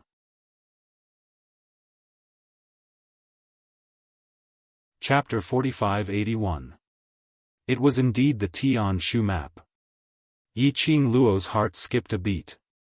But she didn't show any unusual expression on her face. Even if she knew the barbaric blood king's feelings for Feng Ge. She also believed that the barbaric blood king had no ill intentions towards her. But the Tianshu map was related to too many complicated things. Ah Xian had said this before. No matter who it was, they had to keep the secret of the Tianshu map. Even if it was the barbaric blood king, she didn't intend to say it out. But, what she didn't expect was that her mother from Three Springs sect left her the map that Yi Tianquang had been longing for. It was the topographic map of the Divine Emperor's tomb. No wonder she and old man Tsang felt that the map was too complicated. How could the map of the Divine Emperor's tomb not be complicated? Her mind was in turmoil. Yiqing Luo's face was filled with confusion. What is the Tianshu map? That is the map to the Divine Emperor's tomb, and also an analysis of the interior of the tomb. The barbaric blood king explained, I thought that Feng Ge would have arranged everything before she passed away. Mother has already passed away for tens of thousands of years, why are there still so many people who want to find the whereabouts of the Divine Emperor's tomb? Yiqing Luo's eyes were deep. If the people in the heaven realm were interested in this, it could be explained by the fact that there were countless treasures buried with the Divine Emperor in the tomb of the Divine Emperor.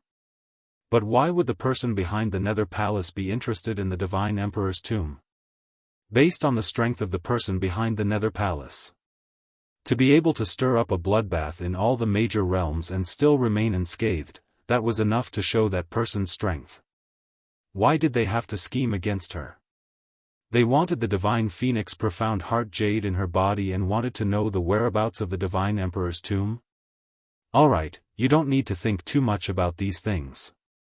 The barbaric blood king interrupted Yiqing Luo's deep thoughts, the most important thing for you now is to heal your injuries, lest they spread and turn you into a puppet. Yiqing Luo gathered her thoughts and was stunned when she heard the barbaric blood king's words, my injuries. What happened? What do you mean by turning me into a puppet? I don't know what the Dark Palace did to the weapon that injured you, but they followed the weapon and entered your body, trying to take control of your body. The Bloodbone Barbaric King's gaze fell on her bandaged shoulder. This thing is similar to a goo worm, but it is not a living goo. No wonder, even now, she would convulse in pain whenever she moved. Tampering, take control of her body, damn it, it sounded like the style of the Dark Palace. That kind of rat hiding in the dark only knew how to play this kind of trick. Ah Jean, she thought of the expressionless Long Yun Jean stabbing the sword into her shoulder. Yi Qing Luo felt a dull pain in her heart. She really couldn't tell if Long Yun Jean had done such a thing because he was being controlled by the Dark Palace, or was it because that was what he wanted? Because it was on Long Yun Jean. She did not sense any aura of the Dark Nether Palace.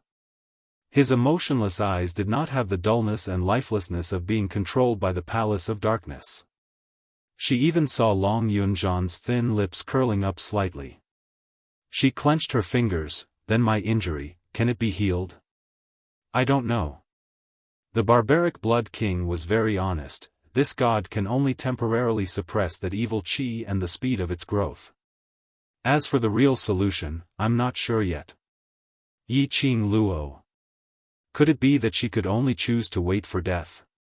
This god is unable to bring you to seek a doctor, so we can only slowly explore. The Barbaric Blood King said. 11. Chapter 4582. Now everyone in the upper realm had treated Yi Qing Luo as a piece of delicious meat. If they knew her whereabouts, wouldn't they flatten this thatched cottage? Her injury. How was she going to recover? Yi Qing Luo pursed her lips tightly and asked again, how long have I slept here? Not long, 2 days. Bloodbone Barbaric King replied, such a serious injury, you're considered to have woken up early. Yi Qing Luo's face turned slightly pale, then. After you saved me, did you return to look for my brothers? Bloodbone Barbaric King shook his head, no, when I brought you away, that place was already on the verge of collapsing. If we were any later, we would have been swallowed by the whirlpool inside. Yi Qing Luo abruptly sat up from the bed. The sharp pain in her shoulder made her face scrunch up tightly because of the pain. She gritted her teeth to bear with the pain and got down from the bed. They won't be swallowed. I want to go back. Don't be rash. Bloodbone Barbaric King stretched out his hand to stop her from moving. The wound on her shoulder and the sharp pain of something cutting her flesh made Yi Qing Luo unable to avoid Bloodbone Barbaric King's obstruction. Bloodbone Barbaric King pressed her back onto the bed as his face turned slightly cold. Even if you go like this, what can you do? Will they be safe and sound? Yi Qing Luo bit her lips tightly as her face turned slightly pale. Her long and narrow eyes seemed to be filled with ice. Bloodbone Barbaric King remained unmoved as he continued to reason with her. Do you know the situation you're in now? Based on your understanding of the secluded palace, don't tell me you can't guess. Based on their understanding of you, they know that you care about your brothers. Once you return to that place, what awaits you is an inescapable trap. Based on your current state, do you think you can still turn danger into safety? Bloodbone Barbaric King's handsome face became more and more solemn. The 5 fingers which were pressing on Yi Qing Luo's arm tightened. Qing Luo, you're not so lucky every time. Feng Gu was willing to use his entire life's energy in exchange for a lifetime of peace for you to survive, not for you to squander it like this. When mentioning Feng Gu, Bloodbone Barbaric King's face seemed to be struggling slightly. As though he was restraining his own pain. If I can save him, I will. Do you understand? The man's hoarse voice trembled slightly. Yi Qing Luo's pupils contracted slightly. His grip on her arm was very heavy. But it wasn't particularly painful. She could feel his emotions from his trembling fingertips. Yi Qing Luo's eyes gradually sunk. There wasn't much light in her eyes. It was very bleak. Her whole body also weakly collapsed on the bed. The barbaric blood-bone king seemed to have suddenly regained his senses as he hurriedly let go of her arms and straightened his body. I just don't want you to do anything wrong. Your life was exchanged with Feng Ji's life. Yiqing Luo lay on the bed in a daze. His eyes were wide open. He just stared at the thatched roof. The blood-bone barbarian king opened his mouth, wanting to say something. But when he was about to say it, he pursed his lips. He did not speak again. He sat quietly on the edge of the bed. He knew that based on Yiqing Luo's character, she would definitely not be able to accept this fact in a short period of time. But it had already happened. No matter how hard she tried, there was no way to change the truth. What's more, her current injury still had no way to resolve it. Suddenly, Yiqing Luo's slightly hoarse voice spoke faintly, Don't you hate my mother? Bloodbone barbaric king had suffered so much pain and had fallen to such a state. It was all because of that Feng Gu, wasn't it?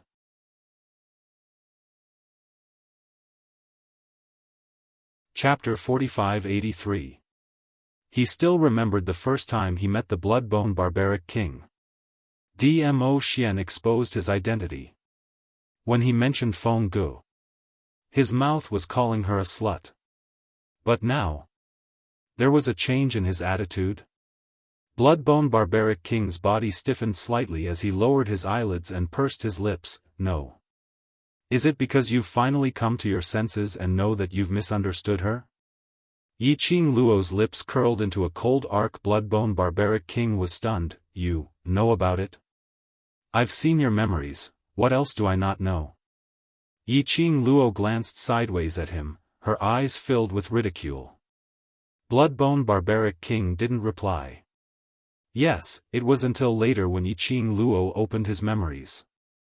The memory that had been sealed for 10,000 years resurfaced in his mind. He then knew how stupid he was back then. He should have believed Feng Gu. Since he loved Feng Gu so deeply, why would he suspect her in the end? That Feng Gu who said she knew that he had cultivated the forbidden technique to protect her and pretended not to know, was not Feng Gu at all. The real Feng Gu. How could she possibly do that to him? That Feng Gu who tried to snatch the child and tried to kill him. Not Feng Gu at all. The real Feng Gu loved her child so deeply that she could even sacrifice herself, so how could she possibly say that it was the child's divine phoenix profound heart jade? And how would she know that the child was in his arms? And even dealt a vicious hand to him, totally disregarding the child's safety? He was really stupid. So stupid that he only realized now that something was wrong. That Feng Gu was a fake Feng Gu. The motive was to get Feng Ji's child. Which was Yiqing Luo. Because my life was exchanged with my mother's life, so. That's why you tried your best to keep me alive, right? Yiqing Luo's gaze returned to the thatched roof. Bloodbone barbaric king responded with a soft N. He immediately reacted to Yiqing Luo's words. Are you trying to tell me that I want you to live, and you want your group of brothers to live, is the same? Yiqing Luo struggled to raise her hand. On his finger, the totem of a phoenix spreading its wings faintly flowed. Ah, Xian must be looking for me. Bring me along and follow the profound phoenix ring senses to look for him. Yiqing Luo said word by word. In her current state, it was indeed not suitable to fight head-on with the palace of gloomy darkness. With Ah Xian by her side, only then could she feel at ease.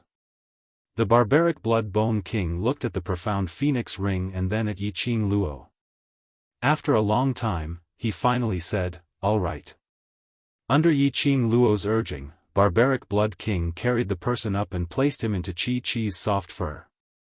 While he was moving, the wound on his shoulder affected his entire body, causing him to feel a tearing pain. She held it in and leaned against Chi-Chi's back. At this moment, the barbaric Blood-Bone King's expression froze. He looked at a spot in the dense forest in front of him with a cold expression. Who's there? When Yiqing Luo heard that, her heart skipped a beat. He tilted his head slightly and looked in the direction of the Blood-Bone Barbaric King. Barbaric Blood-Bone King stood in front of Yiqing Luo with a vigilant expression. Very quickly, a figure slowly walked out from that spot. That person was dressed in a green robe, his hair was combed neatly, and his entire body was filled with an elegant and refined temperament. Especially that pair of eyes which looked towards Yiqing Luo, was like glass, dazzling and dazzling. He stood there with a gentle expression. His lips curled into a smile. Like a spring breeze. As if it was emitted from his bones. The fastest update speed, hurry up and read it. Chapter 4584. When Yiqing Luo saw that person, the expression on his face froze and his face turned cold. What are you doing here? I was worried about you. The man's eyes gazed at Yiqing Luo in a daze, as there seemed to be some kind of tender and affectionate emotions rippling beneath his eyes. Towards his words, Yiqing Luo didn't have any reaction at all. Instead she frowned. How did you know I was here? I know, it was Bone Lord who saved you.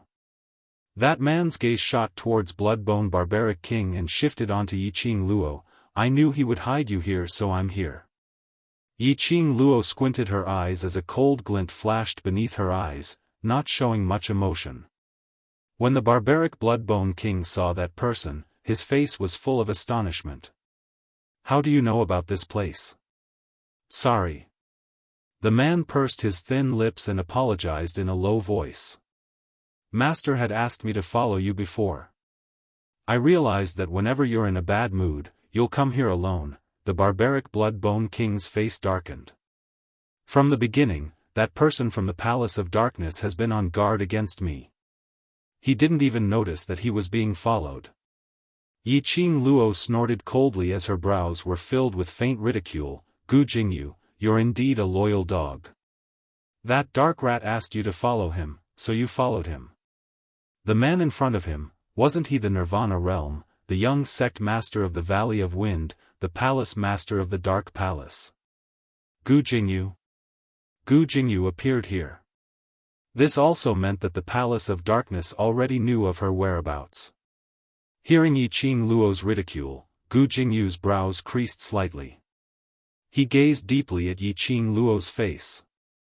His eyes seemed to be filled with the most sincere emotions in the world. Yiqing Luo, this time, I'm specially here for you. Gu Jingyu said warmly, his gentle and elegant smile seemed to be immersed in the warm sun. Yiqing Luo sneered, does your master want to teach you what it means to take advantage of my illness to take my life? Master didn't ask me to come. Gu Jingyu hurriedly explained, Master doesn't know I'm here.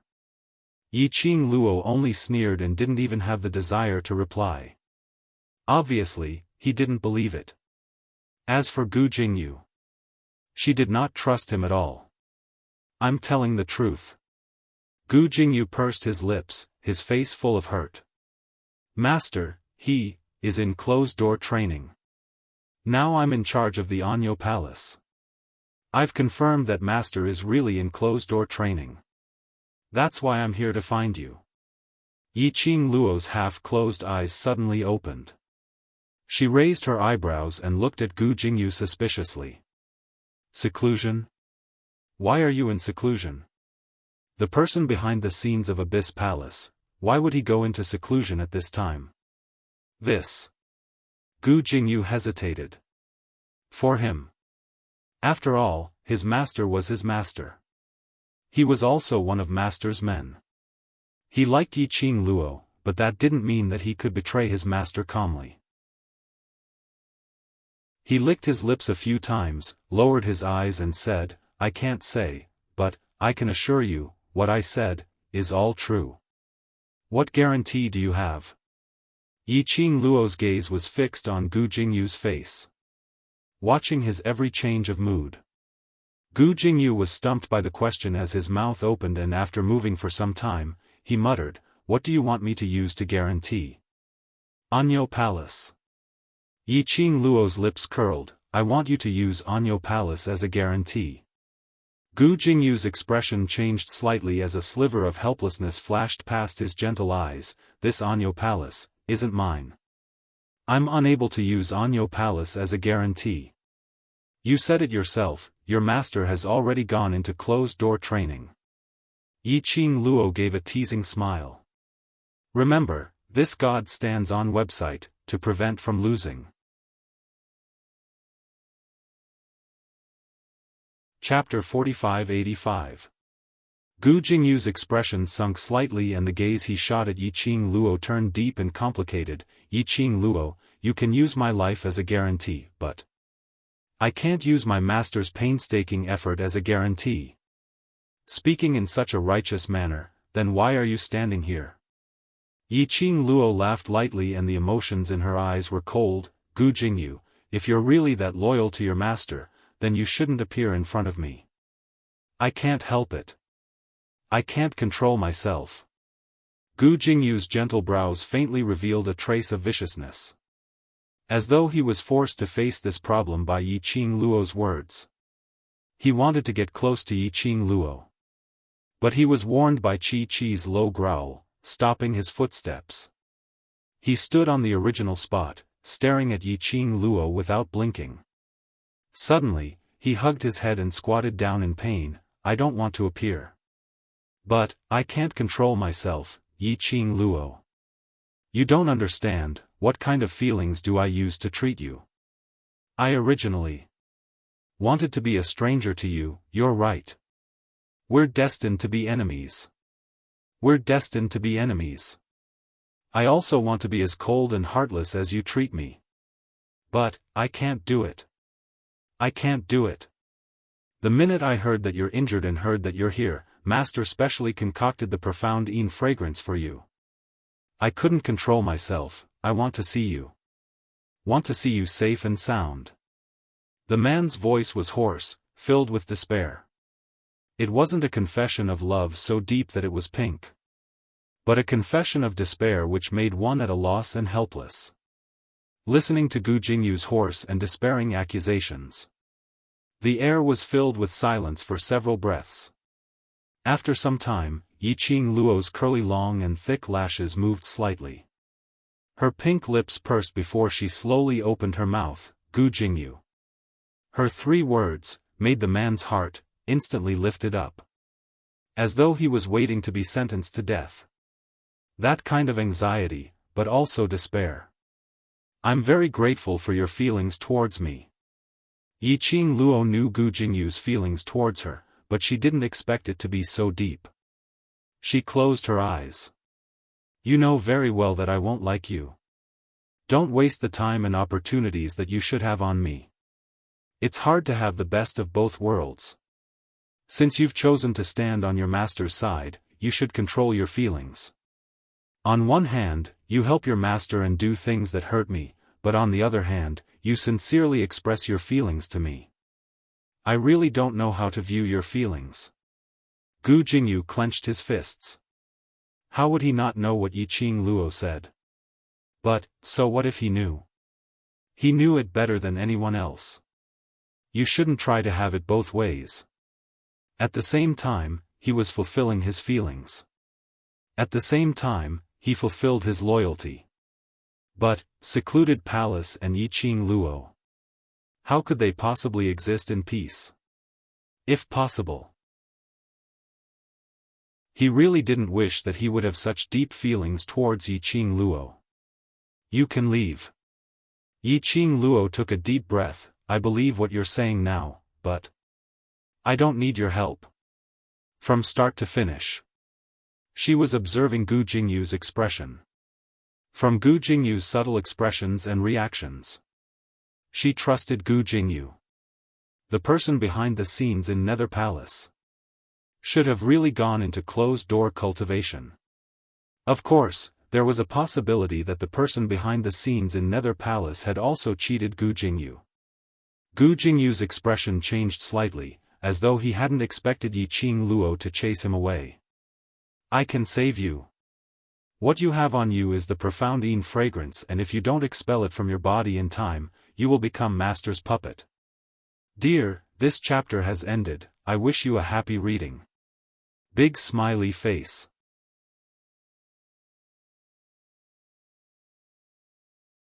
Chapter 4586.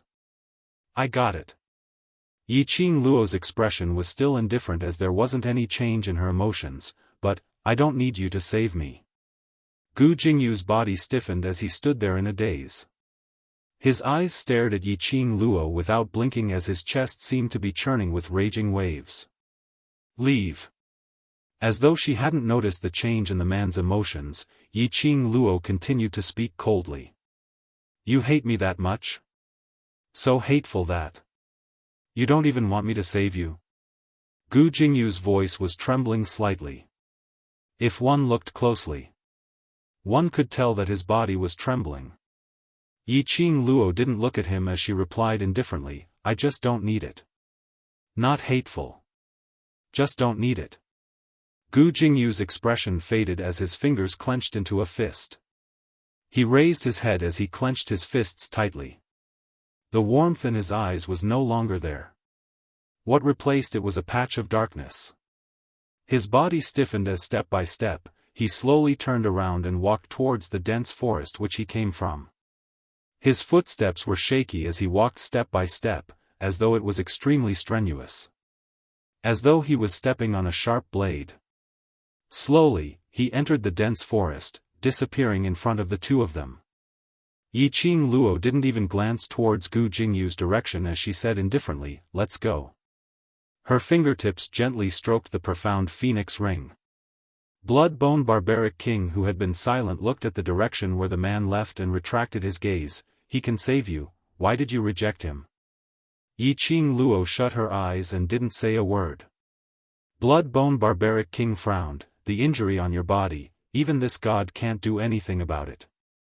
The longer this drags on, the more damage it will cause to you. This god can tell that although the palace lord of secluded palace is on the opposite side of you, but his feelings towards you are extremely sincere. He said he can save you, so it shouldn't be a lie. I know. Yi Qing Luo's voice was very indifferent, I know he didn't lie and I know he sincerely wants to save me. Then why don't you let him save you? Do you know that if this drags on, your body will be completely controlled by that mysterious strange energy, and then it will start to control you.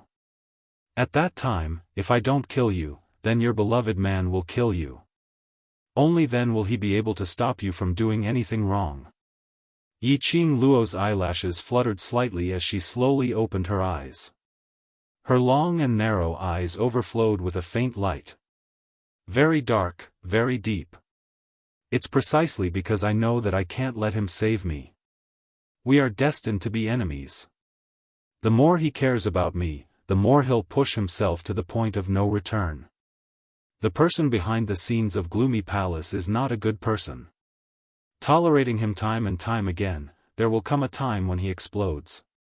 Also, I don't want to owe him anything anymore.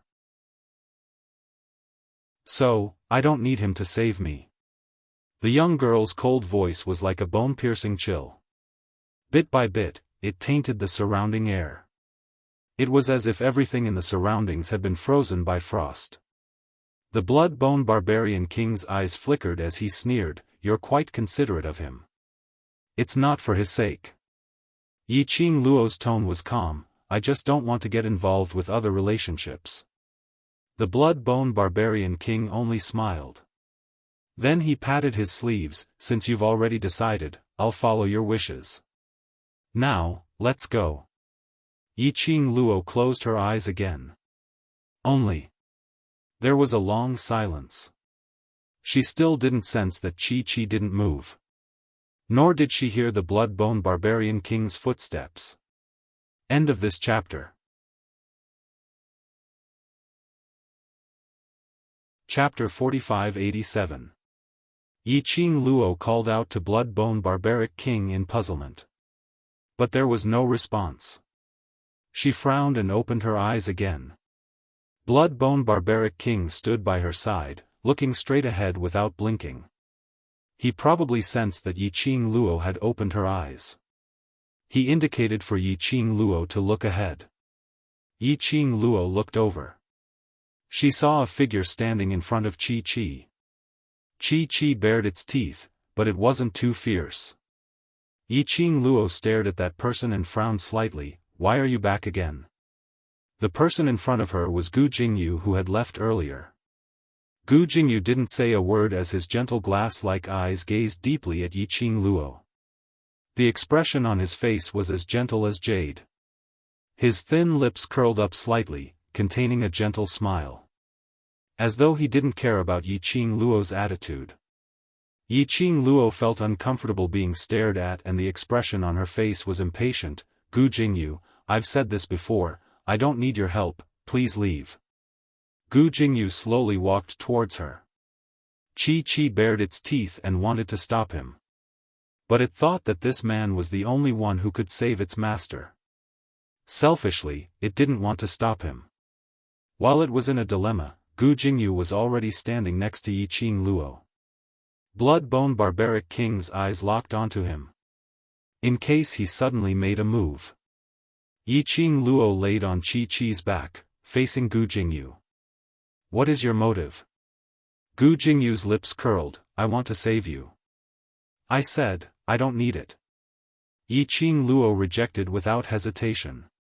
Gu Jingyu lowered his eyelids, his thick eyelashes covered the emotions in his eyes. He said word by word, "I heard everything you said just now." Yiqing Luo was stunned. He was referring to what she and Blood-Bone Barbaric King had said earlier. So what if he heard it? She wasn't willing to let him save her. She wasn't willing. "But, I want to save you." Gu Jingyu's deep voice revealed a trace of hoarseness. "Yiqing Luo, I saved you, not because I want you to owe me anything." He closed his eyes. "Let's make a deal." Yiqing Luo's eyes darkened. "I refuse. This time, I will save you." Gu Jingyu ignored her refusal. "After saving you, from now on, when we meet again, we will be strangers." When Yiqing Luo heard that, her expression froze for a moment. She looked at Gu Jingyu in confusion. "What do you mean?" "You are right. We are destined to be enemies. It is also time for me to let you go." Gu Jingyu was still smiling warmly. But that smile, his tone was filled with bitterness. He endured the pain and continued, "My deal is, you agree to let me save you, and we'll settle this." To save her. Come to settle things? What kind of brain circuit was this? Yiqing Luo expressed that she didn't quite understand.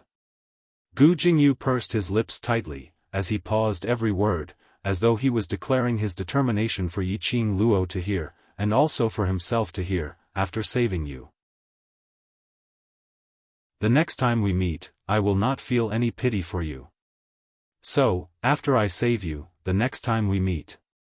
Don't believe anything I say. Everything I do, will be based on my master's standpoint. Between you and me, there will be no more friendship." When Yiqing Luo heard what he said, she somehow felt that something was amiss. As though he was saying his last words. Her slender brows creased even tighter. "Gu Jingyu, I said this before, I don't need you to save me." "Don't need me to save you means? You don't want to sever all ties with me, right?" Gu Jingyu's eyes shone.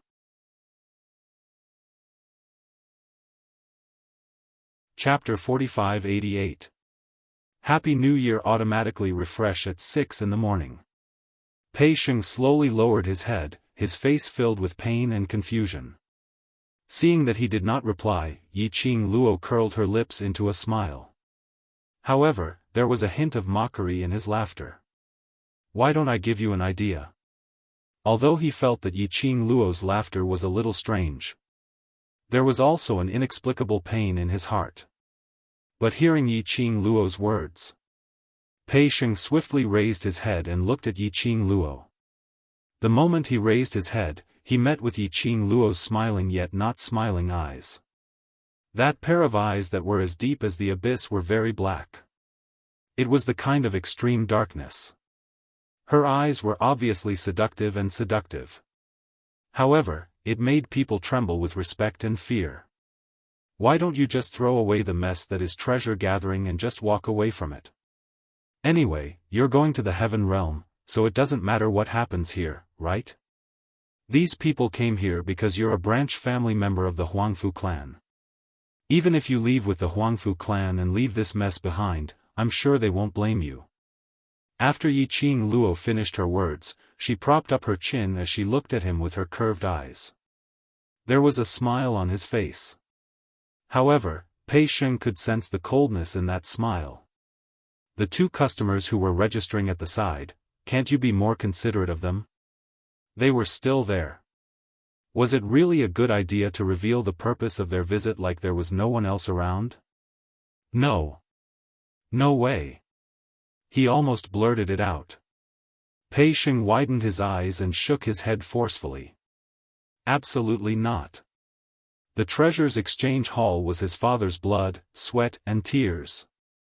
5 years ago, because of the framing of Zhongcheng trading firm, his father had ruined the reputation of Zhu Bao. Now, treasure gathering has finally returned to everyone's line of sight. I absolutely cannot let treasure gathering's reputation be tarnished. Leave the mess behind and walk away. How could he do it? Yiqing Luo smiled. This time, there was a different gentleness to her smile.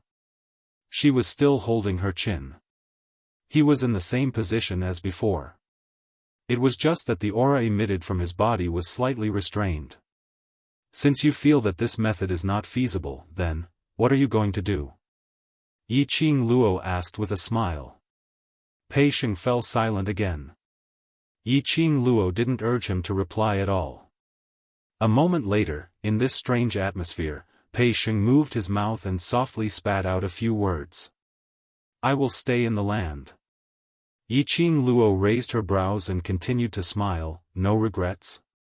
Pei Sheng wanted to say that he didn't regret it. But when the words reached his mouth, it was as if something was stuck in his throat, and he couldn't spit them out no matter what. Don't you regret it? He didn't know. He really didn't know. Yiqing Luo laughed out loud at this moment. The hand she used to support her chin had already changed to the back of her hand to support her temples, looking very lazy. You don't answer, but you already have the answer in your heart, don't you? Yiqing Luo's straightforwardness made Pei Sheng's face turn slightly pale. He clenched his fists tightly, opening and closing them again. Yiqing Luo brushed a strand of hair which was hanging by the side of her ear as she laughed softly. Since you already have a decision in your heart, then you should be clear on what you want to do next. Chapter 45-89. The wound on the young lady's shoulder had started to fester. A patch of black festering skin formed a sharp contrast with the fair skin beside. The most horrifying thing was, it was the festering wound. Strips of thread-like, worm-like things meandered around, twisting and twisting.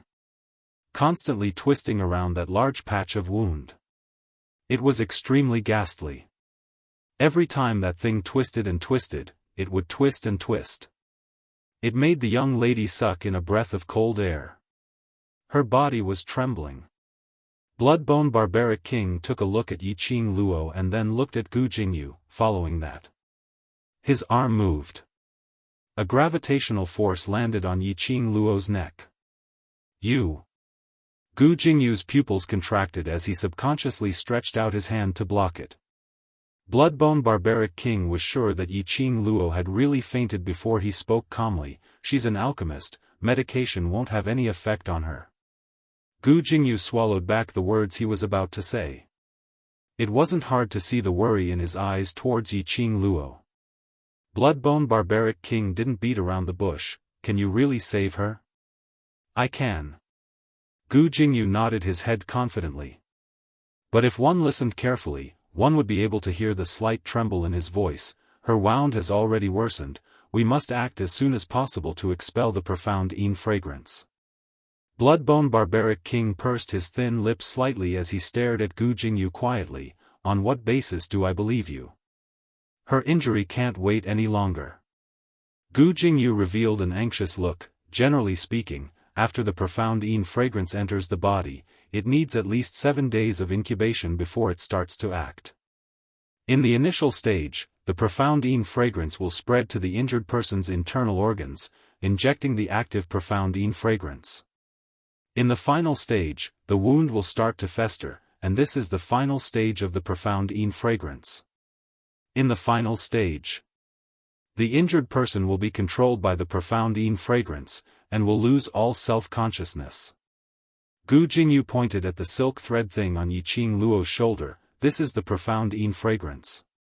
Bloodbone Barbaric King's face sunk slightly. It's only been 2 days, why has the profound fragrance reached the final stage? I'm not too sure about this. Bloodbone Barbaric King shook his head. Now we have to hurry. Once it reaches the final stage, even I can't do anything. The Barbaric Bloodbone King fell silent. Towards Gu Jingyu's feelings towards Yiqing Luo. As an experienced person, he could see it very clearly. However, who could be sure that his method would work? Gu Jingyu glanced at the Barbaric Bloodbone King. Without waiting for the Barbaric Bloodbone King's reply, he stood up and sat on the side of the bed. 2 hands had already pressed onto Yiqing Luo's shoulders, the 2 sides of her clothes which had been cut open. The Barbaric Bloodbone King wanted to stop him. However, the hand that was stretched out in mid-air paused. In the end, he took it back. While Yiqing Luo was in a daze, she only felt that the wound on her shoulder was sometimes burning with pain, and sometimes it felt like she was being irrigated by ice. It was itchy and painful. That kind of piercing itch seemed to come from the bones. She wanted to scratch it, but she couldn't feel the exact spot. His whole body was itching uncomfortably. Waves of bone-piercing pain came from the wound again. Yiqing Luo couldn't bear it any longer as she cried out. She opened her eyes in a daze and saw the gentle and graceful young master beside her bed. However, the man's complexion was pale, and his brows were filled with fatigue. There wasn't any color of blood on his thin lips. Yiqing Luo frowned slightly, as her breathing stagnated. She wanted to open her mouth, but her voice was hoarse and stinging, so she couldn't say anything. Dear, this chapter has ended, I wish you a happy reading. Big smiley face. Chapter 45-90. The man revealed a smile on his face when he saw her opening her eyes. He half squatted down and got close to Yiqing Luo's pupils. The tiredness on his face was dispelled by the smile. Yiqing Luo, you're awake. When he opened his mouth, his voice was slightly hoarse. His tone was filled with unconcealable joy. His hand was placed gently on Yiqing Luo's shoulder as he asked warmly, "You're wound, is it still painful?" The man in front of her was Gu Jingyu. Yiqing Luo wanted to speak. But her throat was dry and she couldn't make any sound. Gu Jingyu smiled, "You're now in the process of expelling the profound fragrance and it might make you lose your voice for a period of time. After the profound fragrance is expelled, you'll be able to speak again." Yiqing Luo's eyelashes trembled slightly as she nodded, indicating that she understood. The smile on Gu Jingyu's face deepened as he asked again, "Is the wound still painful? You have to tell me at all times how you feel now." Yiqing Luo pursed her pink lips and didn't reply him. Instead she raised her eyes and met his eyes. The look in her eyes was very cold. No words. Gu Jingyu could tell what she was trying to express. "I said before, I don't need you to save me." The expression on his face only dimmed for a moment and very quickly he raised his smile, "Then just treat it as I'm forcing you. You don't need to have any psychological burden." Yiqing Luo's eyes sunk even deeper. Gu Jingyu looked at her deeply as he smiled. I know you won't have any psychological burden. It's just that I simply wanted to save you. Now that I've already saved you, no matter how angry you are, you can't change the truth, so you can only accept it. Yiqing Luo's eyes sunk as she looked at him for some time before shifting her gaze away, too lazy to look at him. Gu Jingyu sat by the bedside as his face was filled with a warm smile. In less than 3 days, the profound fragrance in your body will be completely expelled and it won't affect your body at all. Yiqing Luo still didn't look at him. Gu Jingyu didn't mind. He just sat by her side as he rambled on. He could keep on talking. He didn't care if Yiqing Luo gave him a response. As long as Yiqing Luo was by his side, he would feel extremely satisfied. Until Gu Jingyu spoke alone for about an hour. Yiqing Luo then moved slightly. Her line of sight looked around. However, it didn't land on Gu Jingyu. Bone King is trying to find out the news of Venerable Sovereign, and he's trying to find out if your brothers are still alive, Gu Jingyu answered, seeing that she was looking for someone. Hearing his words, Yiqing Luo's gaze was fixed in front for some time. Only then did she slowly shift her gaze back to his face. The girl's eyelashes fluttered gently like butterfly wings. His eyes seemed to be flowing with rippling brilliance. Gu Jingyu's eyes were filled with the young girl's beautiful face. Even if the girl didn't put on any makeup and looked sick. However, it still seemed to be able to drill into the depths of his heart. This time, Gu Jingyu was the first to look away. He shifted his gaze away and looked unnaturally towards the front as he pursed his lips and asked, Yiqing Luo, the words that I said earlier, are all serious. After today, you and I have nothing to do with each other. If we meet again, I hope you can forget what happened today. How you treated me in the past, treat me the way you treated me in the future. Yiqing Luo knitted her brows tightly. Not knowing why. She felt that his words had some deep meaning. But she couldn't tell what he was trying to express. Dear, this chapter has ended, I wish you a happy reading. Big smiley face.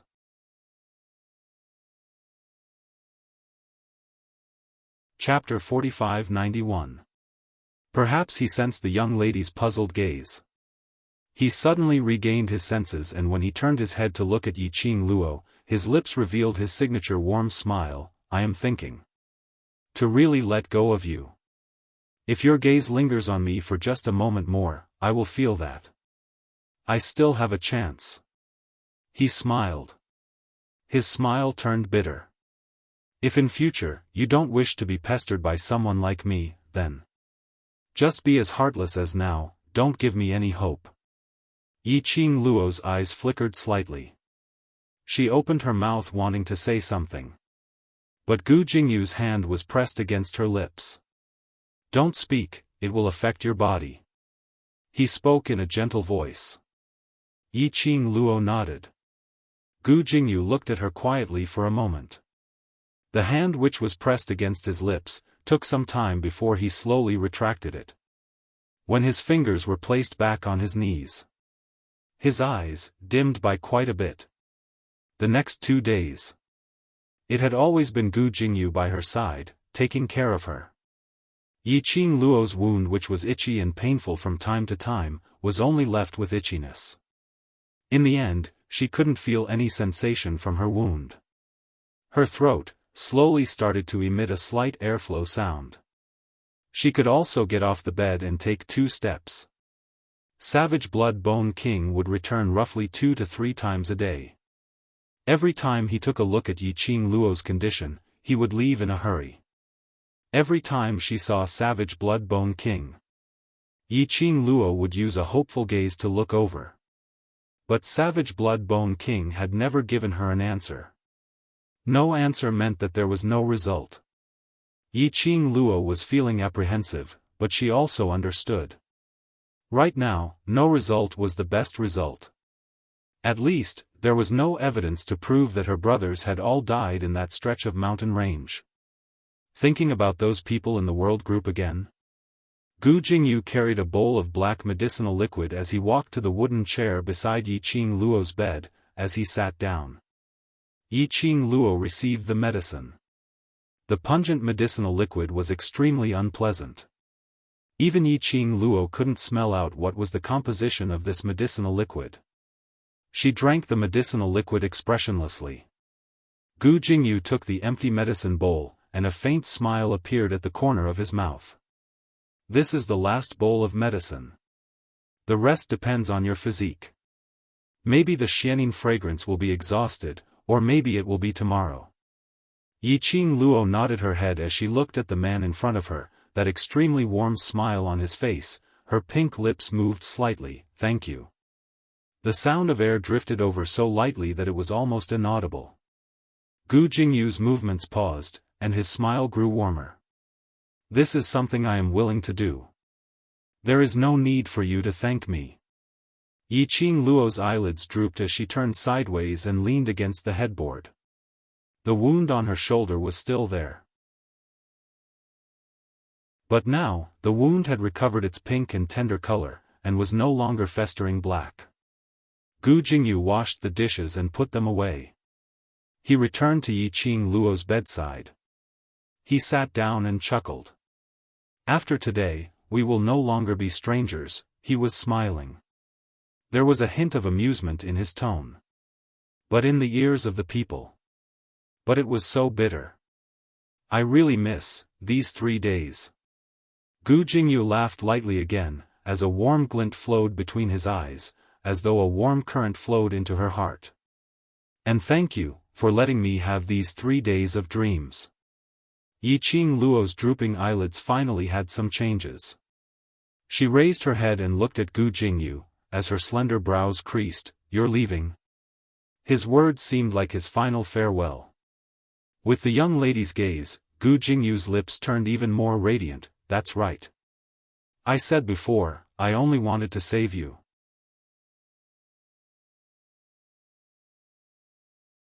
Chapter 45-92. Now that I've already saved you, it's time for me to leave. There was something subtle in his tone. It made Yi Qing Luo feel a sense of uneasiness. You saved me, really, all right? She stared at his eyes without blinking, as she opened her mouth with difficulty. Gu Jingyu raised his finger and placed it on his lips, indicating her not to force herself to speak. After that, he smiled at her and shook his head. I'm really all right. I came to save you. I calculated the time. I can assure you that my master absolutely doesn't know. He paused as a sliver of disappointment flashed past his eyes. I'm preparing to leave because my master is coming out of his closed-door cultivation tomorrow. I must rush back to secluded palace before he comes out. Yi Qing Luo saw all of Gu Jingyu's expressions. She didn't notice anything amiss. She suppressed the uneasiness in her heart as she nodded slightly at him. I understand. Gu Jingyu smiled again. Just like when she first met him, noble and gentle. His eyes were like gurgling warm water, extremely clear and moist. You don't intend to ask me to stay? Yi Qing Luo shook her head. Word by word, she spat out a silent airflow. You know very well that I won't ask you to stay. He laughed again. Yes, he was indeed clear. Even if he saved her, she would absolutely not change her view of him because of this. Their standpoints were destined to be different. She would never like him. Probably because she was mentally prepared. Or probably she had already decided on the thoughts in her heart. Gu Jingyu didn't feel as bad as he imagined. The corners of his lips were still able to maintain an upward arc. His face was still as moist as water. He slowly stood up. Although the profound fragrance has been expelled, but your wound still needs to be taken care of. I'll write a prescription for you. Let Bone Lord change your dressing on time every day. Saying that, he walked towards the table by the side. He had just taken a few steps. A young lady's voice was heard from behind. Gu Jingyu. Her voice was very soft. Only the movement of the airflow could be heard. Gu Jingyu immediately turned around and asked her concernedly, "What's the matter, are you feeling uncomfortable anywhere?" Yi Qing Luo's eyes were burning as she looked at him, as she said word by word, "In future, as long as you don't hurt the people around me, I will try my best to let you off." Even if she didn't want to owe him. She did not want to have anything to do with him anymore. But the truth was that it had happened. Gu Jingyu did save her. She couldn't really do as Gu Jingyu said and cut herself in half from now on. This was something that could no longer be cut apart. She accepted his kindness. It must be repaid. Yi Qing Luo.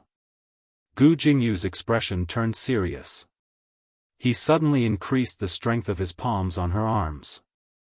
"I've said it before. After today, we have nothing to do with each other. I owe you enough favors." Yi Qing Luo frowned. "You saved me, this is a fact. I saved you in exchange for a chance to end things between us.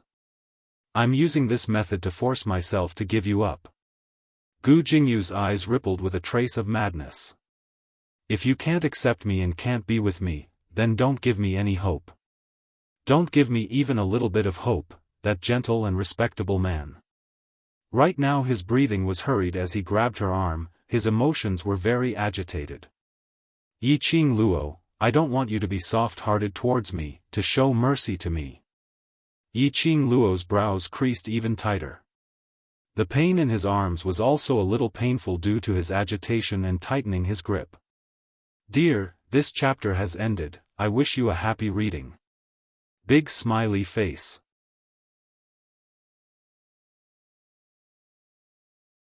Chapter 4593. Yi Qing Luo didn't respond to his words. She only used a strange gaze to size him up.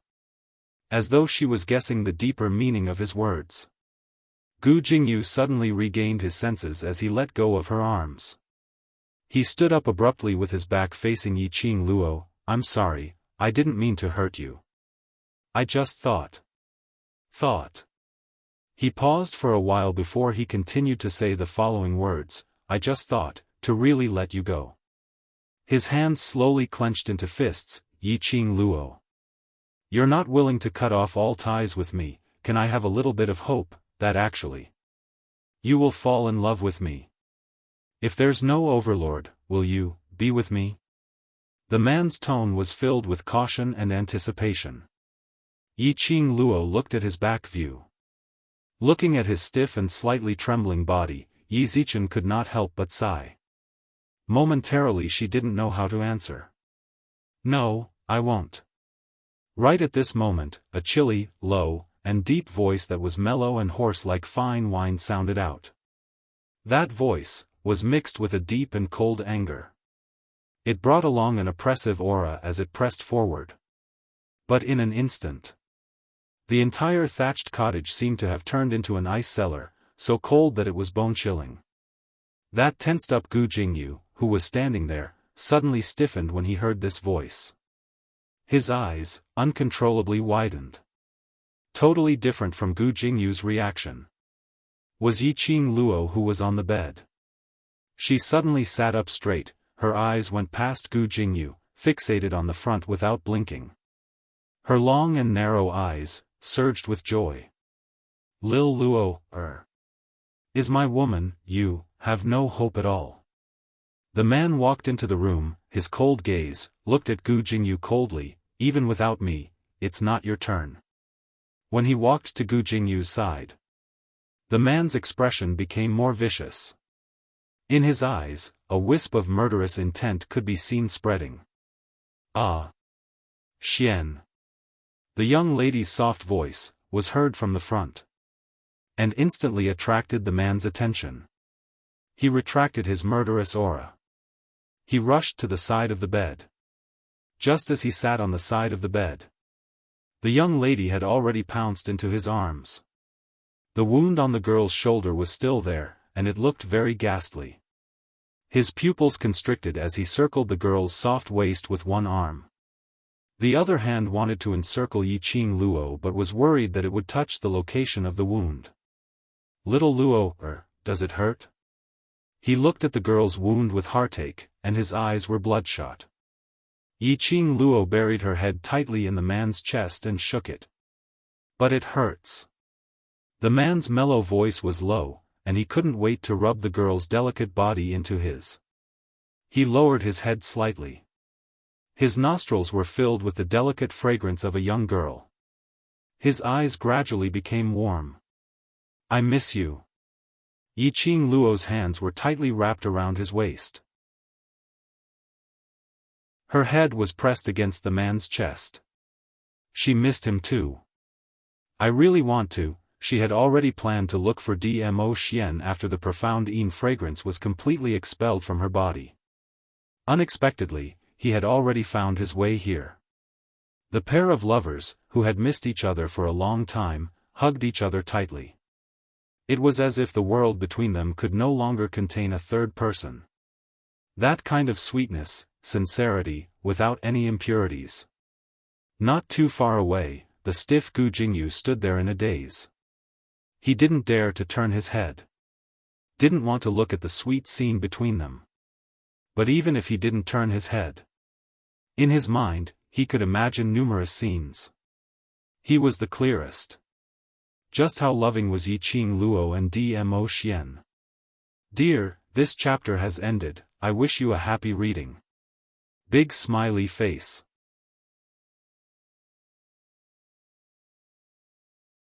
Chapter 45-94. After a long time. Gu Jingyu shut his eyes tightly, burying all the painful emotions in the deepest part of his heart. He lifted his feet and walked out of the thatched cottage, forcing himself not to turn back, to take another look at Yiqing Luo.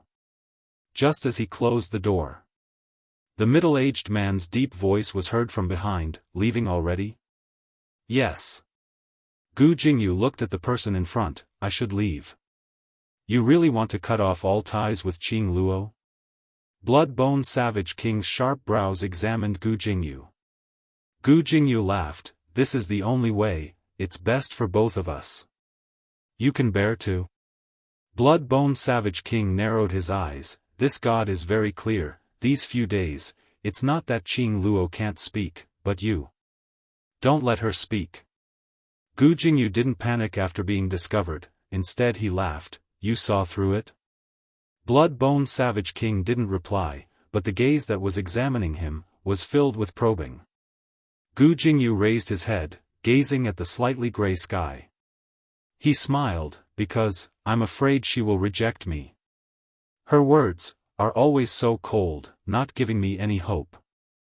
All her tender feelings are only given to the Overlord alone. These 3 days is what I stole, the most blissful 3 days of my life. Now that I've woken up from my dream, it's time for me to leave. He retracted his gaze, looking back at Blood-Bone Savage King. In future, I hope Bone Lord can take care of her when the Overlord is not around. And, if possible, try to persuade her. He took a deep breath, as though he had exhausted all his energy. If we really meet again, treat me as the real Palace Lord of Secluded Darkness Palace.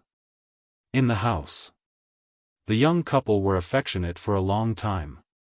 Yiqing Luo then popped out her little head from his embrace. Ah Xian, how did you find me?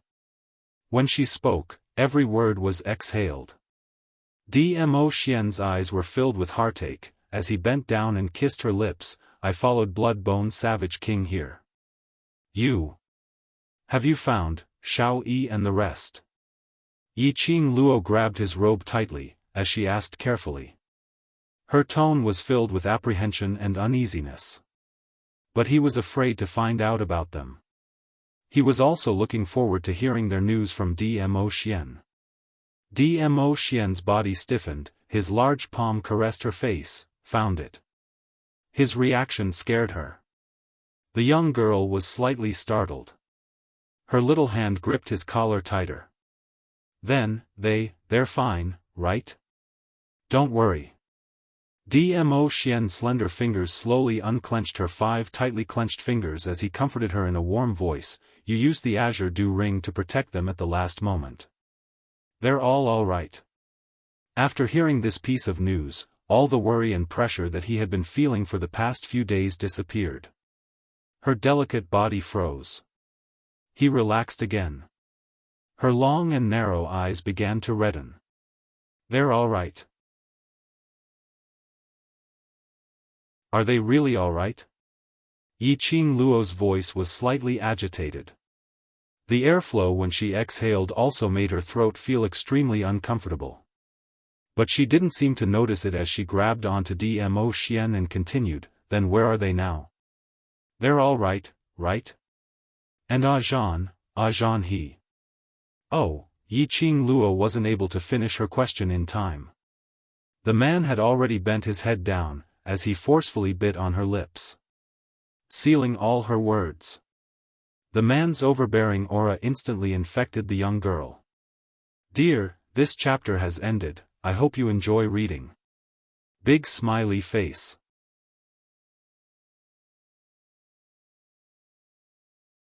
Chapter 4595. Only when he had completely rendered the young girl unable to speak did he slowly let go of her. However, he did not forget to give her a fierce peck on her lips. They're fine, stop talking. Dmo Xian pulled her into his arms. Don't you believe me? Yiqing Luo leaned on his chest, panting lightly as her cheeks blushed slightly. She nodded in his arms. Naturally, she believed him. Only worried that Dmo Xian was afraid that she would be worried and purposely said these words to comfort her. Dmo Xian's large palm gently caressed the young lady's back. His eyes were filled with love and tenderness. Like a pool of spring water. He said softly, I heard from the Bloodbone Barbarian King that the mysterious Een fragrance will be completely expelled from your body by tomorrow. I will bring you to see them. Yiqing Luo nodded vigorously. But very quickly, she seemed to have thought of something as her tiny hands gripped onto the man's shirt, raising her head to look at him while mouthing, then, where's Zhan? Dmo Xian's eyes sunk slightly. Yiqing Luo blinked her eyes nervously. She knew that Dmo Xian cared about her. Long Yunzhan was the one who hurt her. Even if it wasn't his intention. But the one who injured her was indeed Long Yunzhan. She was worried that Dmo Xian would take action against Long Yunzhan because of this. To Dmo Xian, those people in the world group, it was only because she cared about them that he would take care of them. If it wasn't for her. They were afraid that Dmo Xian would not even cast a glance at them. Long Yunzhan had hurt her. Dmo Xian would definitely fly into a rage. I didn't find him. When he mentioned Long Yunzhan, Dmo Xian's eyes turned sinister. From that day onwards, he disappeared without a trace. Yiqing Luo heaved a sigh of relief as she mouthed, Xian isn't angry, Zhan he was. You don't have to explain for him. Dmo Xian's index finger pressed against Yiqing Luo's lips, he hurt you. It's because of the secluded palace. Yiqing Luo still wanted to say something. Dmo Xian's kiss landed again, Lil Luo, he hurt you, this point, there's no room for discussion. The next day. Heaven Realm, a courtyard in a relatively remote town. Gu Zishi finished brewing the medicine and handed it to Qiao Jin. Be careful. Xiao Yi has been unconscious for 3 days, why hasn't she woken up yet? Is she actually seriously injured? Qiao Jin held the medicine, his face full of anxiety and unease. The man's ordinary face was haggard. The corners of his eyes were a patch of greenish-black. His chin was also covered with loose stubble. Gu Zishi shook her head with a troubled expression, Ren Jianying's profound strength is too strange. I don't know what method or strength she used to injure Xiao Yi's internal organs, she sighed. Right now, we can only temporarily use herbs to alleviate the spread of Xiao Yi's injuries. As for the rest, although she was a medicine master.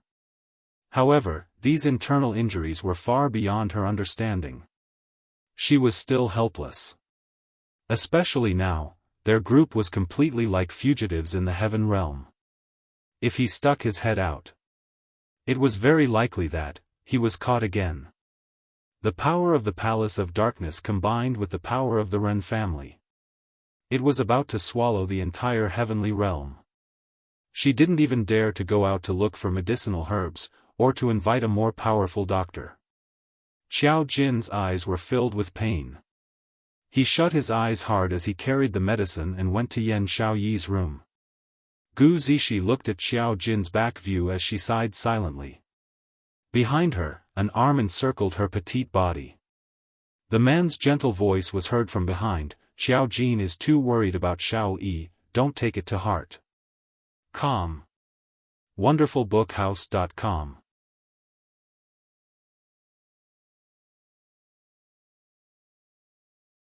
Chapter 4596. Gu Zixi's hand was placed on the arm which was encircling her as she leaned her head on his body. "I know, I can understand his feelings." Huangfu Sheng's arms encircled his beloved woman as he sniffed the familiar fragrance of the woman. Only then could he be at ease. He could never forget the thrilling danger which they had experienced 3 days ago. Luckily that day, Yiqing Luo used the Azure Water God Relic's energy to protect them, delaying the time when they were swallowed. Luckily that day, the Overlord rushed over in time and saved them from danger. Otherwise, they would all be swallowed by that destructive forbidden art. They would no longer exist in this world. But Yiqing Luo was stabbed by Long Yunzhan. Even though they were quite a distance apart, they could clearly see that when Long Yunzhan stabbed towards Yiqing Luo, the wound on his shoulder was oozing out an undetectable black qi. It was a black qi which made one's hair stand on end upon seeing it. Following that, Yiqing Luo disappeared in front of their eyes. No one saw clearly how Yiqing Luo disappeared. Later on, they were sent to this place by the Overlord and left. 3 days passed. They didn't know what was Yiqing Luo's current situation. His heart was so heavy that it couldn't be any heavier. "I wonder where did Brother Long go to?" Huangfu Sheng recalled that day when the Overlord heard that it was Long Yunzhan who injured Yiqing Luo. He sighed, "If the Overlord finds him, I'm afraid the Overlord will not let him off." Luo and Brother Long's relationship. If the Overlord really killed Brother Long, I'm afraid Luo will be upset. Gu Zixi's eyelids drooped. They really couldn't imagine. Just a moment ago, they were still fighting side by side. The next moment, he pointed his weapon towards his teammate. They heard Xiao Jin's simple explanation: it was because Long Yunzhan was controlled by the people from the Nether Palace. But, generally speaking, wanting to control someone, there must be a medium. Ever since Long Yunzhan came to Heaven Realm, he had never acted alone. How did he get implanted by the people from the Nether Palace? Sister Ziqing, she, went to look for Brother Long. Could it be that she knows where Brother Long is? Gu Zixi said worriedly, "Since Brother Long is already in a controlled state, if Big Sister Ziqing looks for him, wouldn't that is Ziqing's own choice?" Huangfu Sheng chuckled and kissed her hair. "If I was also controlled and disappeared, would you look for me?" "Yes," he answered almost without hesitation. A faint smile appeared in Huangfu Sheng's eyes. The Overlord will definitely find Luo. As long as he finds Luo, he will definitely find Brother Long. Huangfu Sheng rested his head on her shoulder. "We have to trust them." The other side. Xiao Jin carried the medicinal concoction that Gu Zixi had brewed into the dark room. The room was extremely quiet. The air was still filled with the faint scent of medicine. Xiao Jin walked to the bedside and placed the bowl of medicine on the side. He sat by the bedside and gazed affectionately at the person on the bed. There was gentleness in his eyes. He stretched out his hand and gently stroked the woman's outline with his slender and fair fingers. His fingertips were warm, as if he was painting the woman's face with every stroke. Xiao Yi, after sleeping for so many days, it's time to wake up, Xiao Jin chuckled. His voice was hoarse, as if he had not drunk water for a long time. It was extremely dry. Dear, this chapter has ended. I wish you a happy reading. Big smiley face.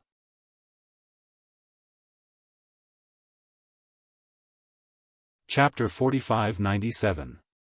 The unconscious person on the bed suddenly grabbed Xiao Jin's hand with both hands. That strength was extremely strong. Xiao Jin's body suddenly stiffened. He looked at Yan Xiaoyi with ecstasy and opened his mouth, wanting to call her name. But when his gaze fell on her tightly closed eyes, it was as if a basin of cold water had been poured on him. He maintained his half-bowed posture in a daze and looked at Yan Xiaoyi's face without blinking. Cold sweat seeped out of the woman's forehead. Her brows were tightly knitted together and her body was still trembling slightly. Even if her eyes were tightly closed, one could see her pain at this moment. She didn't wake up. She didn't wake up. Xiao Jin quickly came back to his senses. Xiao Yi, what's wrong with you? Where are you feeling uncomfortable? I'll go and call Zishi now. He was about to move. Yan Xiaoyi's hand suddenly grabbed him tightly. Her body trembled even more violently. His lips were pale and wriggling as if he was trying to say something. Xiao Jin hurriedly turned around and held the woman's hands, bringing them to his lips and kissing them. I won't leave. Xiao Yi, I'm here. He held Yan Xiaoyi's hand as he carefully and gently pulled her into his embrace.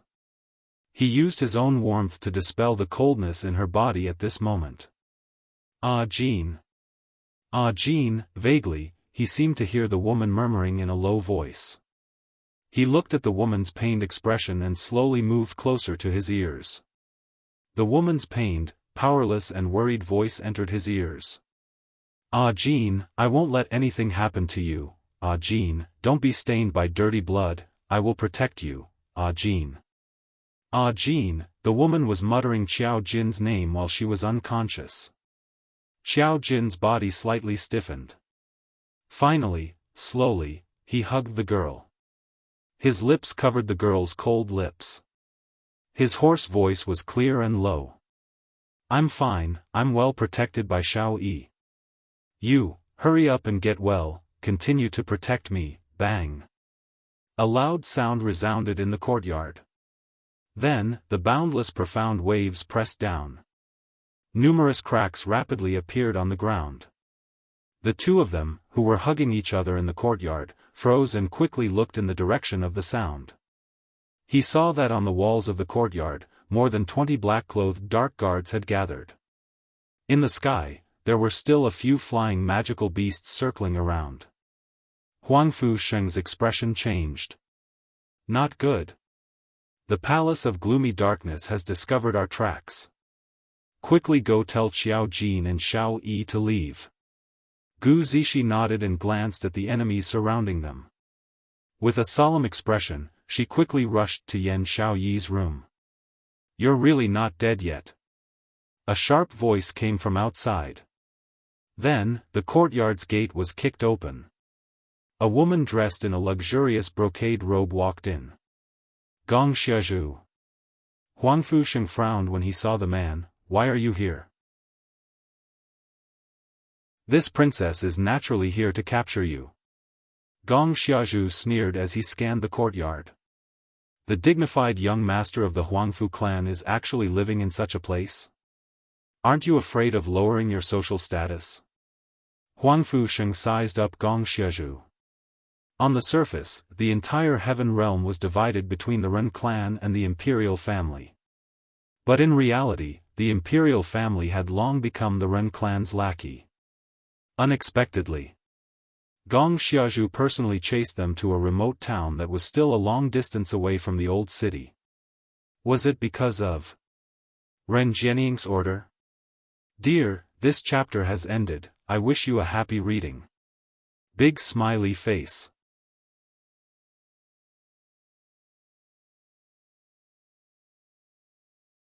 Chapter 4598. Gong Xiaozhu seemed to have seen through his doubts and sneered, I knew you guys were here, so I came all the way here. Why, are you touched? Huangfu Sheng's eyes darkened.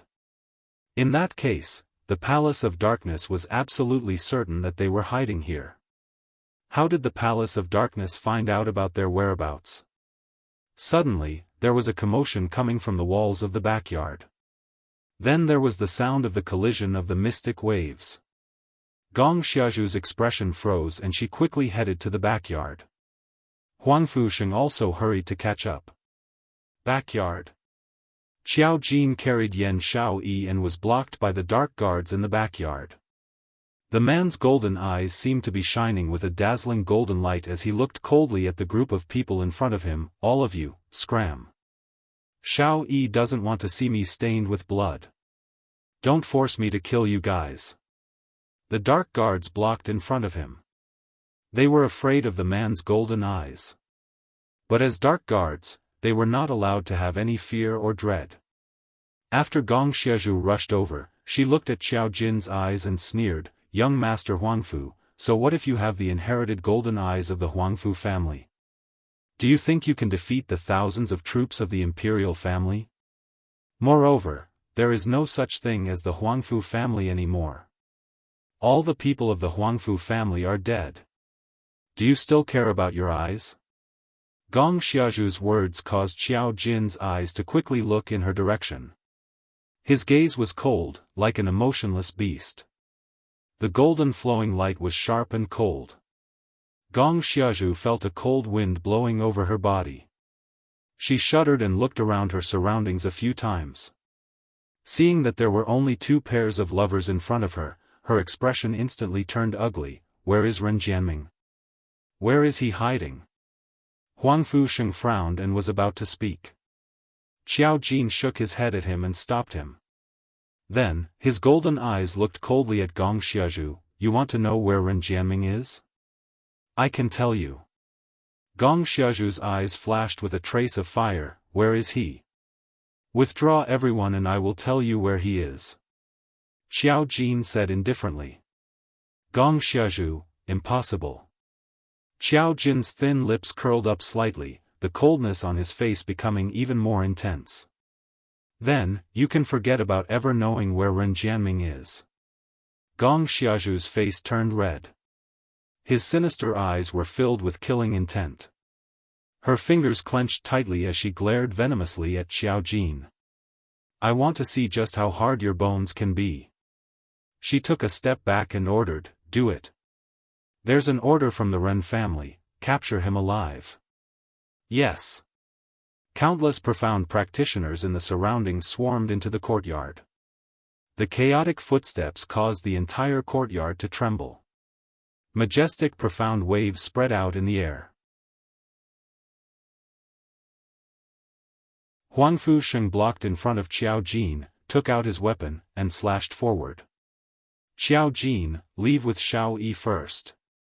Xiao Jin stood there without moving. Hurry up and leave.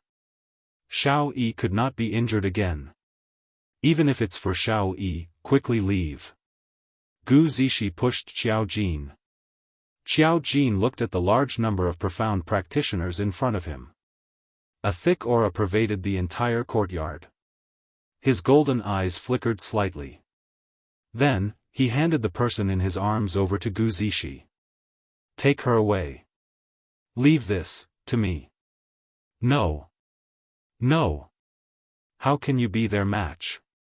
Gu Zishi hugged Yan Shaoyi and was stunned for a moment, her face instantly turning pale. Xiao Jin did not turn back. He took a large step forward and took about 3 steps. Suddenly, a dazzling golden light burst out from his body. Dear, this chapter has ended. I hope you enjoy reading. Big smiley face.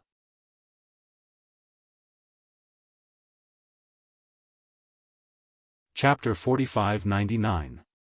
Bang, bang, bang. The surrounding air suddenly exploded one by one. When the surrounding enemies were touched by the golden light, they were instantly killed. They actually exploded into minced meat. That tyrannical and powerful energy quickly spread in all directions. Under the profound light, the man shrouded in golden light had his robes fluttering in the profound wave, making a flapping sound. His scattered black hair also danced under the strong wind. It was like a beast that had been trapped for a long time had finally escaped. That kind of astonishment was enough to make one shudder. Xiao Jin, the man in front of him, made Huang Fusheng feel horrified. Looking at the back view, it was him. But the aura around him made one feel unfamiliar. Huang Fusheng recovered from the shock and quickly looked at Gu Zishi. Quickly leave with Xiao Yi. Xiao Jin and I will cover the rear. But. Gu Zishi's eyes were full of worry. With Xiao Jin here, don't worry, don't look down on our Huangfu family bloodline. Huang Fusheng curled his lips at her. Suddenly, he stretched out his hand. He pulled the woman into his arms, bent down and kissed her on the lips. My source of energy. The corners of his lips curled up into a smile.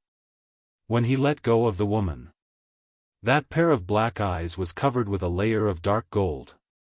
Gu Zishi hugged Yan Xiao Yi tightly, her eyes staring at Huang Fusheng. She took a deep breath. Xiao Yi and I will wait for you to find us. After she finished speaking, she hugged Yan Xiao Yi and quickly turned around, rushing towards another corner. Someone wanted to stop them. But they were stopped by Huang Fusheng. A group of people were actually stopped by two people in the courtyard. Gong Xiaozhu's expression immediately twisted and turned green. She suddenly drew out a long sword from the side and charged straight towards Xiao Jin's direction. Between her brows, there was a sinister and terrifying look. What Huangfu family? It's just a joke, so what if it's golden eyes? A joke is a joke. The long sword fell. Xiao Jin didn't even dodge. He directly raised his hand and caught the long sword that was stabbing towards him. Bang! There was a loud bang. The long sword collided with the golden light. The collision produced intense sparks. Endless waves surged wildly and spread out. The profound practitioners who were relatively close to him spat out mouthfuls of blood as their bodies were sent flying. Gong Xiaozhu's eyes grew increasingly sinister. Unable to pull out her sword, she simply let go of it. There seemed to be some kind of black mist in her eyes, and the corners of her mouth curled up mockingly. Golden eyes. This princess will poke your eyes blind. Let's see what you can do then. Show off your golden eyes. Out of nowhere, she took out a dagger that emitted a black aura. It looked like a very blunt dagger. It was as if it couldn't cut through anything. When Xiao Jin's gaze came into contact with the dagger, his face slightly sunk. He let go of his sword and quickly retreated while shouting at Huang Fusheng, "Be careful of the dagger in her hand." It's too late. Gong Xiaozhu grinned. He raised the dagger in his hand and wrapped it around Xiao Jin. This is something that Patriarch Ren specially gave me to deal with your Huangfu family, Tong Ren. Now that you've lost your golden eyes, what power do you have to fight with me? Gong Xiaozhu brandished her dagger.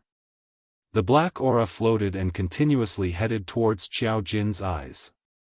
That black aura seemed to have its own consciousness. It was another attack from all directions without any blind spots. Xiao Jin took care of the black aura. Gong Xiaozhu's attack had already swiftly slashed towards him. Bang! Suddenly, a piercing cold intent shot over from afar. Gong Xiaozhu only felt something swaying in front of her. Her hand was pierced by a sharp object.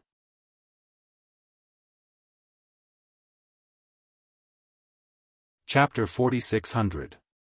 Under Xiao Jin's golden eyes, a black scythe with an extremely complicated totem appeared. That was Xiao Yi's black scythe. Xiao Jin's pupils contracted. He grabbed the black scythe with one hand and quickly looked towards the direction where the black scythe was coming from. He saw Yan Xiaoyi, who was originally unconscious and was carried away by Gu Zishi, had already woken up. She placed one hand on Gu Zishi's shoulder, her body weak and powerless. But when she looked up, a piercingly cold light shot out from her beautiful eyes, filled with determination. Xiaoyi, it was a smile. She used the black scythe to block Gong Xiaozhu's attack. Why did she come back? Qiao Jin's heart felt as if it was being strangled by something, causing him to feel as if even his breathing had been frozen. Why did she come back? He was afraid that she would be injured, that was why he let them leave first. He looked around at the ferocious and bloodthirsty profound practitioners around him. Qiao Jin's heart was beating rapidly. Almost without any hesitation. He grabbed the black scythe tightly and sprinted towards Yan Xiaoyi's direction. Gong Xiaozhu clutched her wrist, her face contorted in pain. She gritted her teeth as she glared at Qiao Jin's swiftly departing figure and roared in a terrifying rage, "Want to leave? Not so easy." She used her other uninjured hand to grip the dagger tightly. The blunt and clumsy blade looked ordinary and unremarkable. But this was the only thing that could deal with the Huangfu family's golden eye. As long as she had this dagger, those two from the Huangfu family could only wait to be captured. And they still wanted to have a happy ending? She was going to torture another person to death in front of these two lovers. Gong Xiaozhu's face contorted, her eyes filled with uncontrollable madness. She ignored her pierced hand and dashed towards Qiao Jin's back. "Idiot! Huff, huff. Pay attention to your back." I'm fine." Yan Xiaoyi panted heavily, as though she was trying her best to endure the pain. Her face grew increasingly pale. "Xiaoyi, you're not in a good condition now, stop talking." Gu Zishi could clearly feel how much Yan Xiaoyi's delicate body was trembling as she hung on her. More and more weight was leaning on her. It was as if he wouldn't be able to hold on any longer.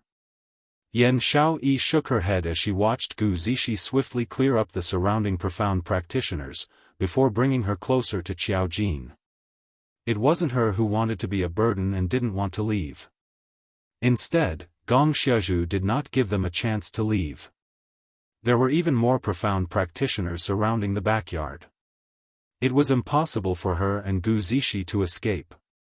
Why not, to return to the battlefield and fight alongside Qiao Jin, to be able to stay by your side, I'm willing to die. The low voice was soft and soundless. Even Gu Zishi, who was at a close distance, asked in confusion when she killed a profound practitioner in front of her, "What? What did you say?" Gu Zishi didn't hear it. But in front of him, not far away, the man who was getting closer and closer to her seemed to have sensed something. That pair of golden eyes stared at her unblinkingly. Like a ray of sunlight, it shone into Yan Xiaoyi's heart. Qiao Jin's 5 fingers suddenly tightened. He let out a beast-like roar. Golden light burst forth. The majestic profound light, with a power that seemed to be able to destroy the heavens and earth, exploded in all directions. Tragic cries were quickly swallowed by the golden light. The surroundings had almost turned into a pile of ruins.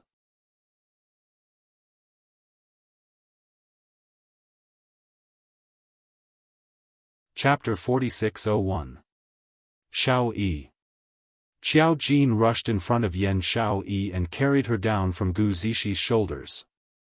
Yan Xiaoyi leaned into Qiao Jin's embrace and smelled his scent. The empty place in her heart was filled up. Her breathing also became much calmer. "Why are you so stupid? Why did you come back?" Qiao Jin hugged Yan Xiaoyi tightly, his tone full of heartache. "If you get hurt again, what do you want me to do? Since Gong Xiaozhu is here, he must have set up an inescapable trap. How can Zishi and I escape?" Yan Xiaoyi said softly, "If I hadn't come, Gong Xiaozhu's sword would have pierced your body." She took a deep breath and moved her lips with difficulty. See, I saved your life again. The woman's face was extremely pale. Even her words were barely audible. Xiao Jin's heart ached when he saw that. He hugged her tightly. You saved me again. What are you still in a daze for? Have you forgotten what Qing Luo told us earlier? Yan Xiaoyi's consciousness started to dissipate. However, he still forced himself to continue. Don't be distracted on the battlefield. Xiao Jin's heart suddenly jolted. Xiao Yi, don't sleep, don't sleep. You saved me, now watch me protect you. Open your eyes. Yan Xiaoyi could only vaguely hear Xiao Jin calling her name. However, she could no longer hear what he was saying. My head feels heavy, so heavy, she could not open her eyes. You still have the mood to be lovey-dovey here? All of you can go to hell. Gong Xiaozhu's eyes were scarlet and filled with jealousy and hatred. Gong Xiaozhu was holding a dagger. It actually sliced open the golden light emitting from Xiao Jin's body, cleaving out a path. Xiao Jin. Huangfu Sheng's dark golden pupils suddenly shrunk as he shouted sternly, your Huangfu bloodline can't block Gong Xiaozhu's dagger. Dodge it. Master, vaguely, in Yan Xiaoyi's space of consciousness, there seemed to be someone calling her name. She struggled to open her eyes. He tried hard to gather his consciousness. Master, Xiao Jin is in danger. It was the black sickle blade. Yan Xiaoyi's ears twitched. In her consciousness, the words, Xiao Jin is in danger, kept repeating. Xiao Jin.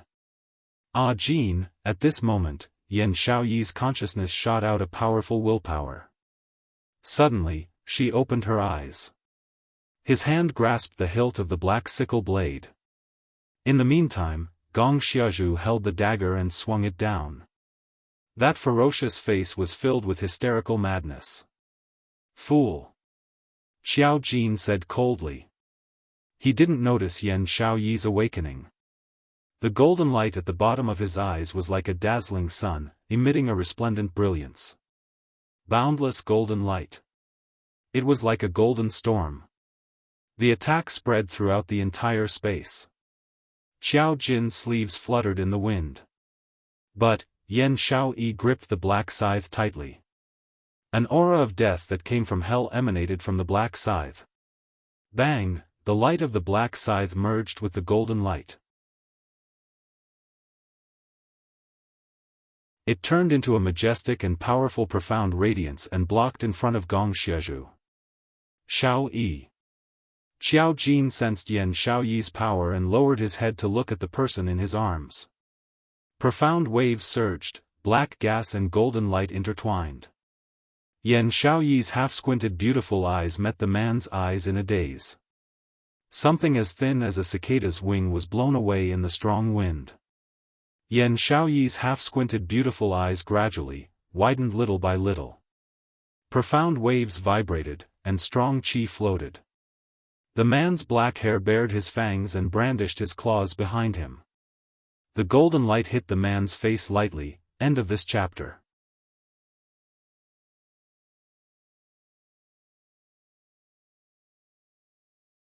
Chapter 4602. He had a handsome face and fair skin. Between his brows, there was an awe-inspiring and inviolable nobility. Especially those eyes. Under the golden light, they shone brightly. Like the most dazzling jade in the world. The golden light was dazzling, and beautiful. It was as gentle as jade, but it also carried an awe-inspiring majesty. That was what kind of face? Yan Xiaoyi couldn't say what kind of feeling it was. Just in that instant. Her heart seemed to have stopped. Just a glance. Yan Xiaoyi could be sure. The man with this unfamiliar face was the man she deeply loved. Was this his real face under the mask?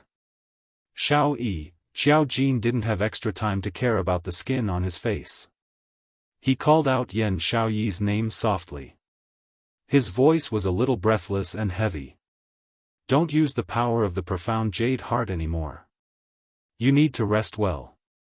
Listen to me now. He said word by word, go to Huangfu Sheng's side with Zishi. I'll protect you after I'm done here. Yan Xiaoyi gripped his clothes tightly. Xiao Jin. I came back because I want to be together with you. Don't think of chasing me away. She could hear the slight tremble in Xiao Jin's voice. She could also feel that Xiao Jin's current situation wasn't right. She was afraid that once she left, Xiao Jin wouldn't be able to hold on. Now, both of them were the pillars of the other. The majestic and terrifying profound light swept along with the black chi of the golden light and the black scythe. It spread more and more violently. Dangerous and fatal. Gong Xiazhu was blocked outside. The sharp profound light was like a knife, cutting her skin. She gripped the dagger tightly, unwilling to give up easily. She stabbed the golden light in front of her again and again. Ren Jianying had said, every member of the Huangfu family used the power of the golden eyes. Once the power was used up, they would become a cripple. Especially, it was overly consuming the power of the golden eyes. So what if Xiao Jin had pure golden eyes? He used the golden eyes to release power that exceeded his body's capacity again and again. Sooner or later, he would collapse. The more he consumed, the more power he would use. The deeper the damage to him. Right now, they were just competing to see who could endure it. As long as she could endure longer than Xiao Jin. Then today, the winner would be her. That bitch from the Gu residence had kidnapped her big brother Ming and caused her imperial family to fall to such a state. She had to kidnap the person that slut cared about.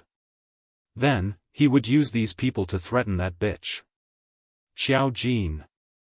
Are you crazy? As a member of the Huangfu clan, Huangfu Sheng naturally understood the reason behind it. His face turned pale and he wanted to stop Xiao Jin. However, those people who couldn't deal with Xiao Jin had already changed targets and were entangled with him and Gu Zishi. The entire courtyard had turned into a charaba. Xiao Jin. I'm afraid I won't be able to hold on much longer. Crack, suddenly, there was a crisp shattering sound. Gong Xiazhu laughed savagely. Xiao Jin, this princess wants to see how you're going to escape from this princess while bringing along a cripple. The dagger in Gong Xiazhu's hand cut through the surrounding golden light. Hua! The golden light tore through the air and suddenly exploded. Gong Xiazhu lunged forward like a madman. His mouth was even letting out a crazed and terrifying laughter. Xiao Jin. Yan Xiaoyi hugged Xiao Jin with both hands as her expression froze. She wanted to block in front of Xiao Jin. Her delicate body was forcefully pressed into Xiao Jin's embrace.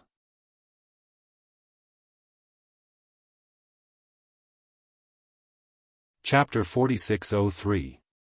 You've already blocked it for me once. Do you want me to die if you do it again? A man's low and hoarse voice floated down from above. That warm and soft lips covered her forehead. Yan Xiaoyi's eyes suddenly reddened. Tears seeped out from the corner of her eyes.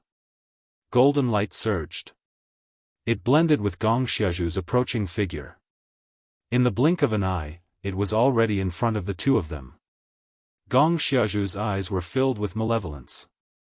She clenched the dagger tightly, carrying a terrifying aura, and stabbed towards Xiao Jin's back. Xiao Jin's fingers moved. Dark light wantonly. The golden light formed a huge vortex in front of him. Gong Xiazhu's dagger. The dagger was almost swallowed by the vortex. Gong Xiazhu's face was ferocious as she held the dagger tightly. Still want to resist?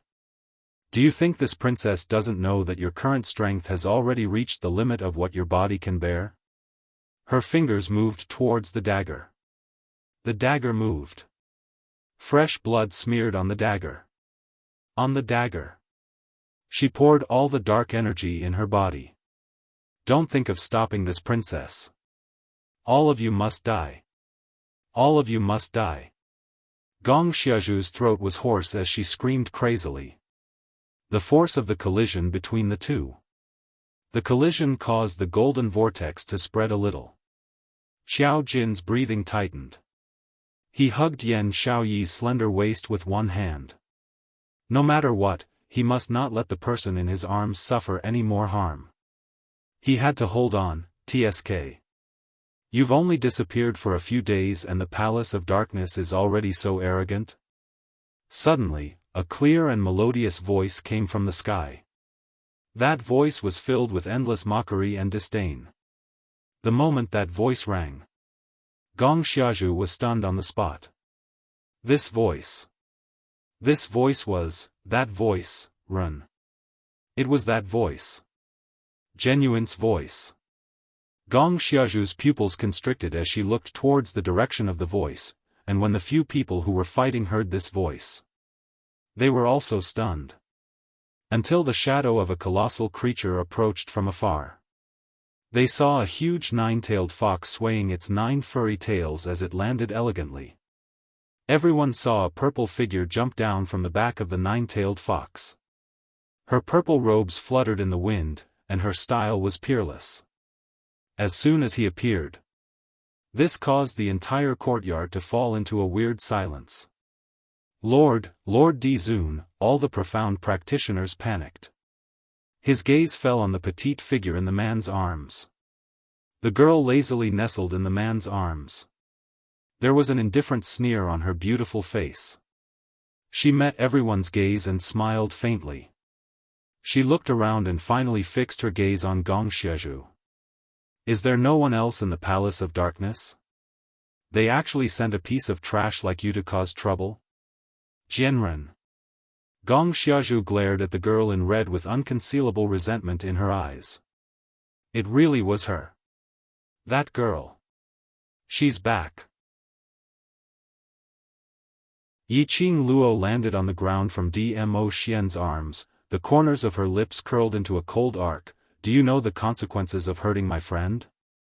Gong Xiaozhu's face sank and she took a few steps back. Yiqing Luo had no intention to stop her. She just smiled faintly and her voice was elegant. It's all right if you don't know, because you will find out very soon. She let go of Dmo Xian's arm. Slowly, she walked towards Gong Xiaozhu. Gong Xiaozhu was so shocked that she jumped up. Her hand gripped her dagger tightly. Her hand was trembling. You dare to touch me. The word, hand, had not even left her mouth. That young lady who was walking slowly. In a blink of an eye, she appeared in front of her. The young lady raised her hand and moved slightly. The golden light dispersed. The whirlpool disappeared. Anne. You're tuning into the Xiaofan's Wuxia Tales YouTube channel. Don't forget to subscribe and join us on this journey to catch the most captivating stories.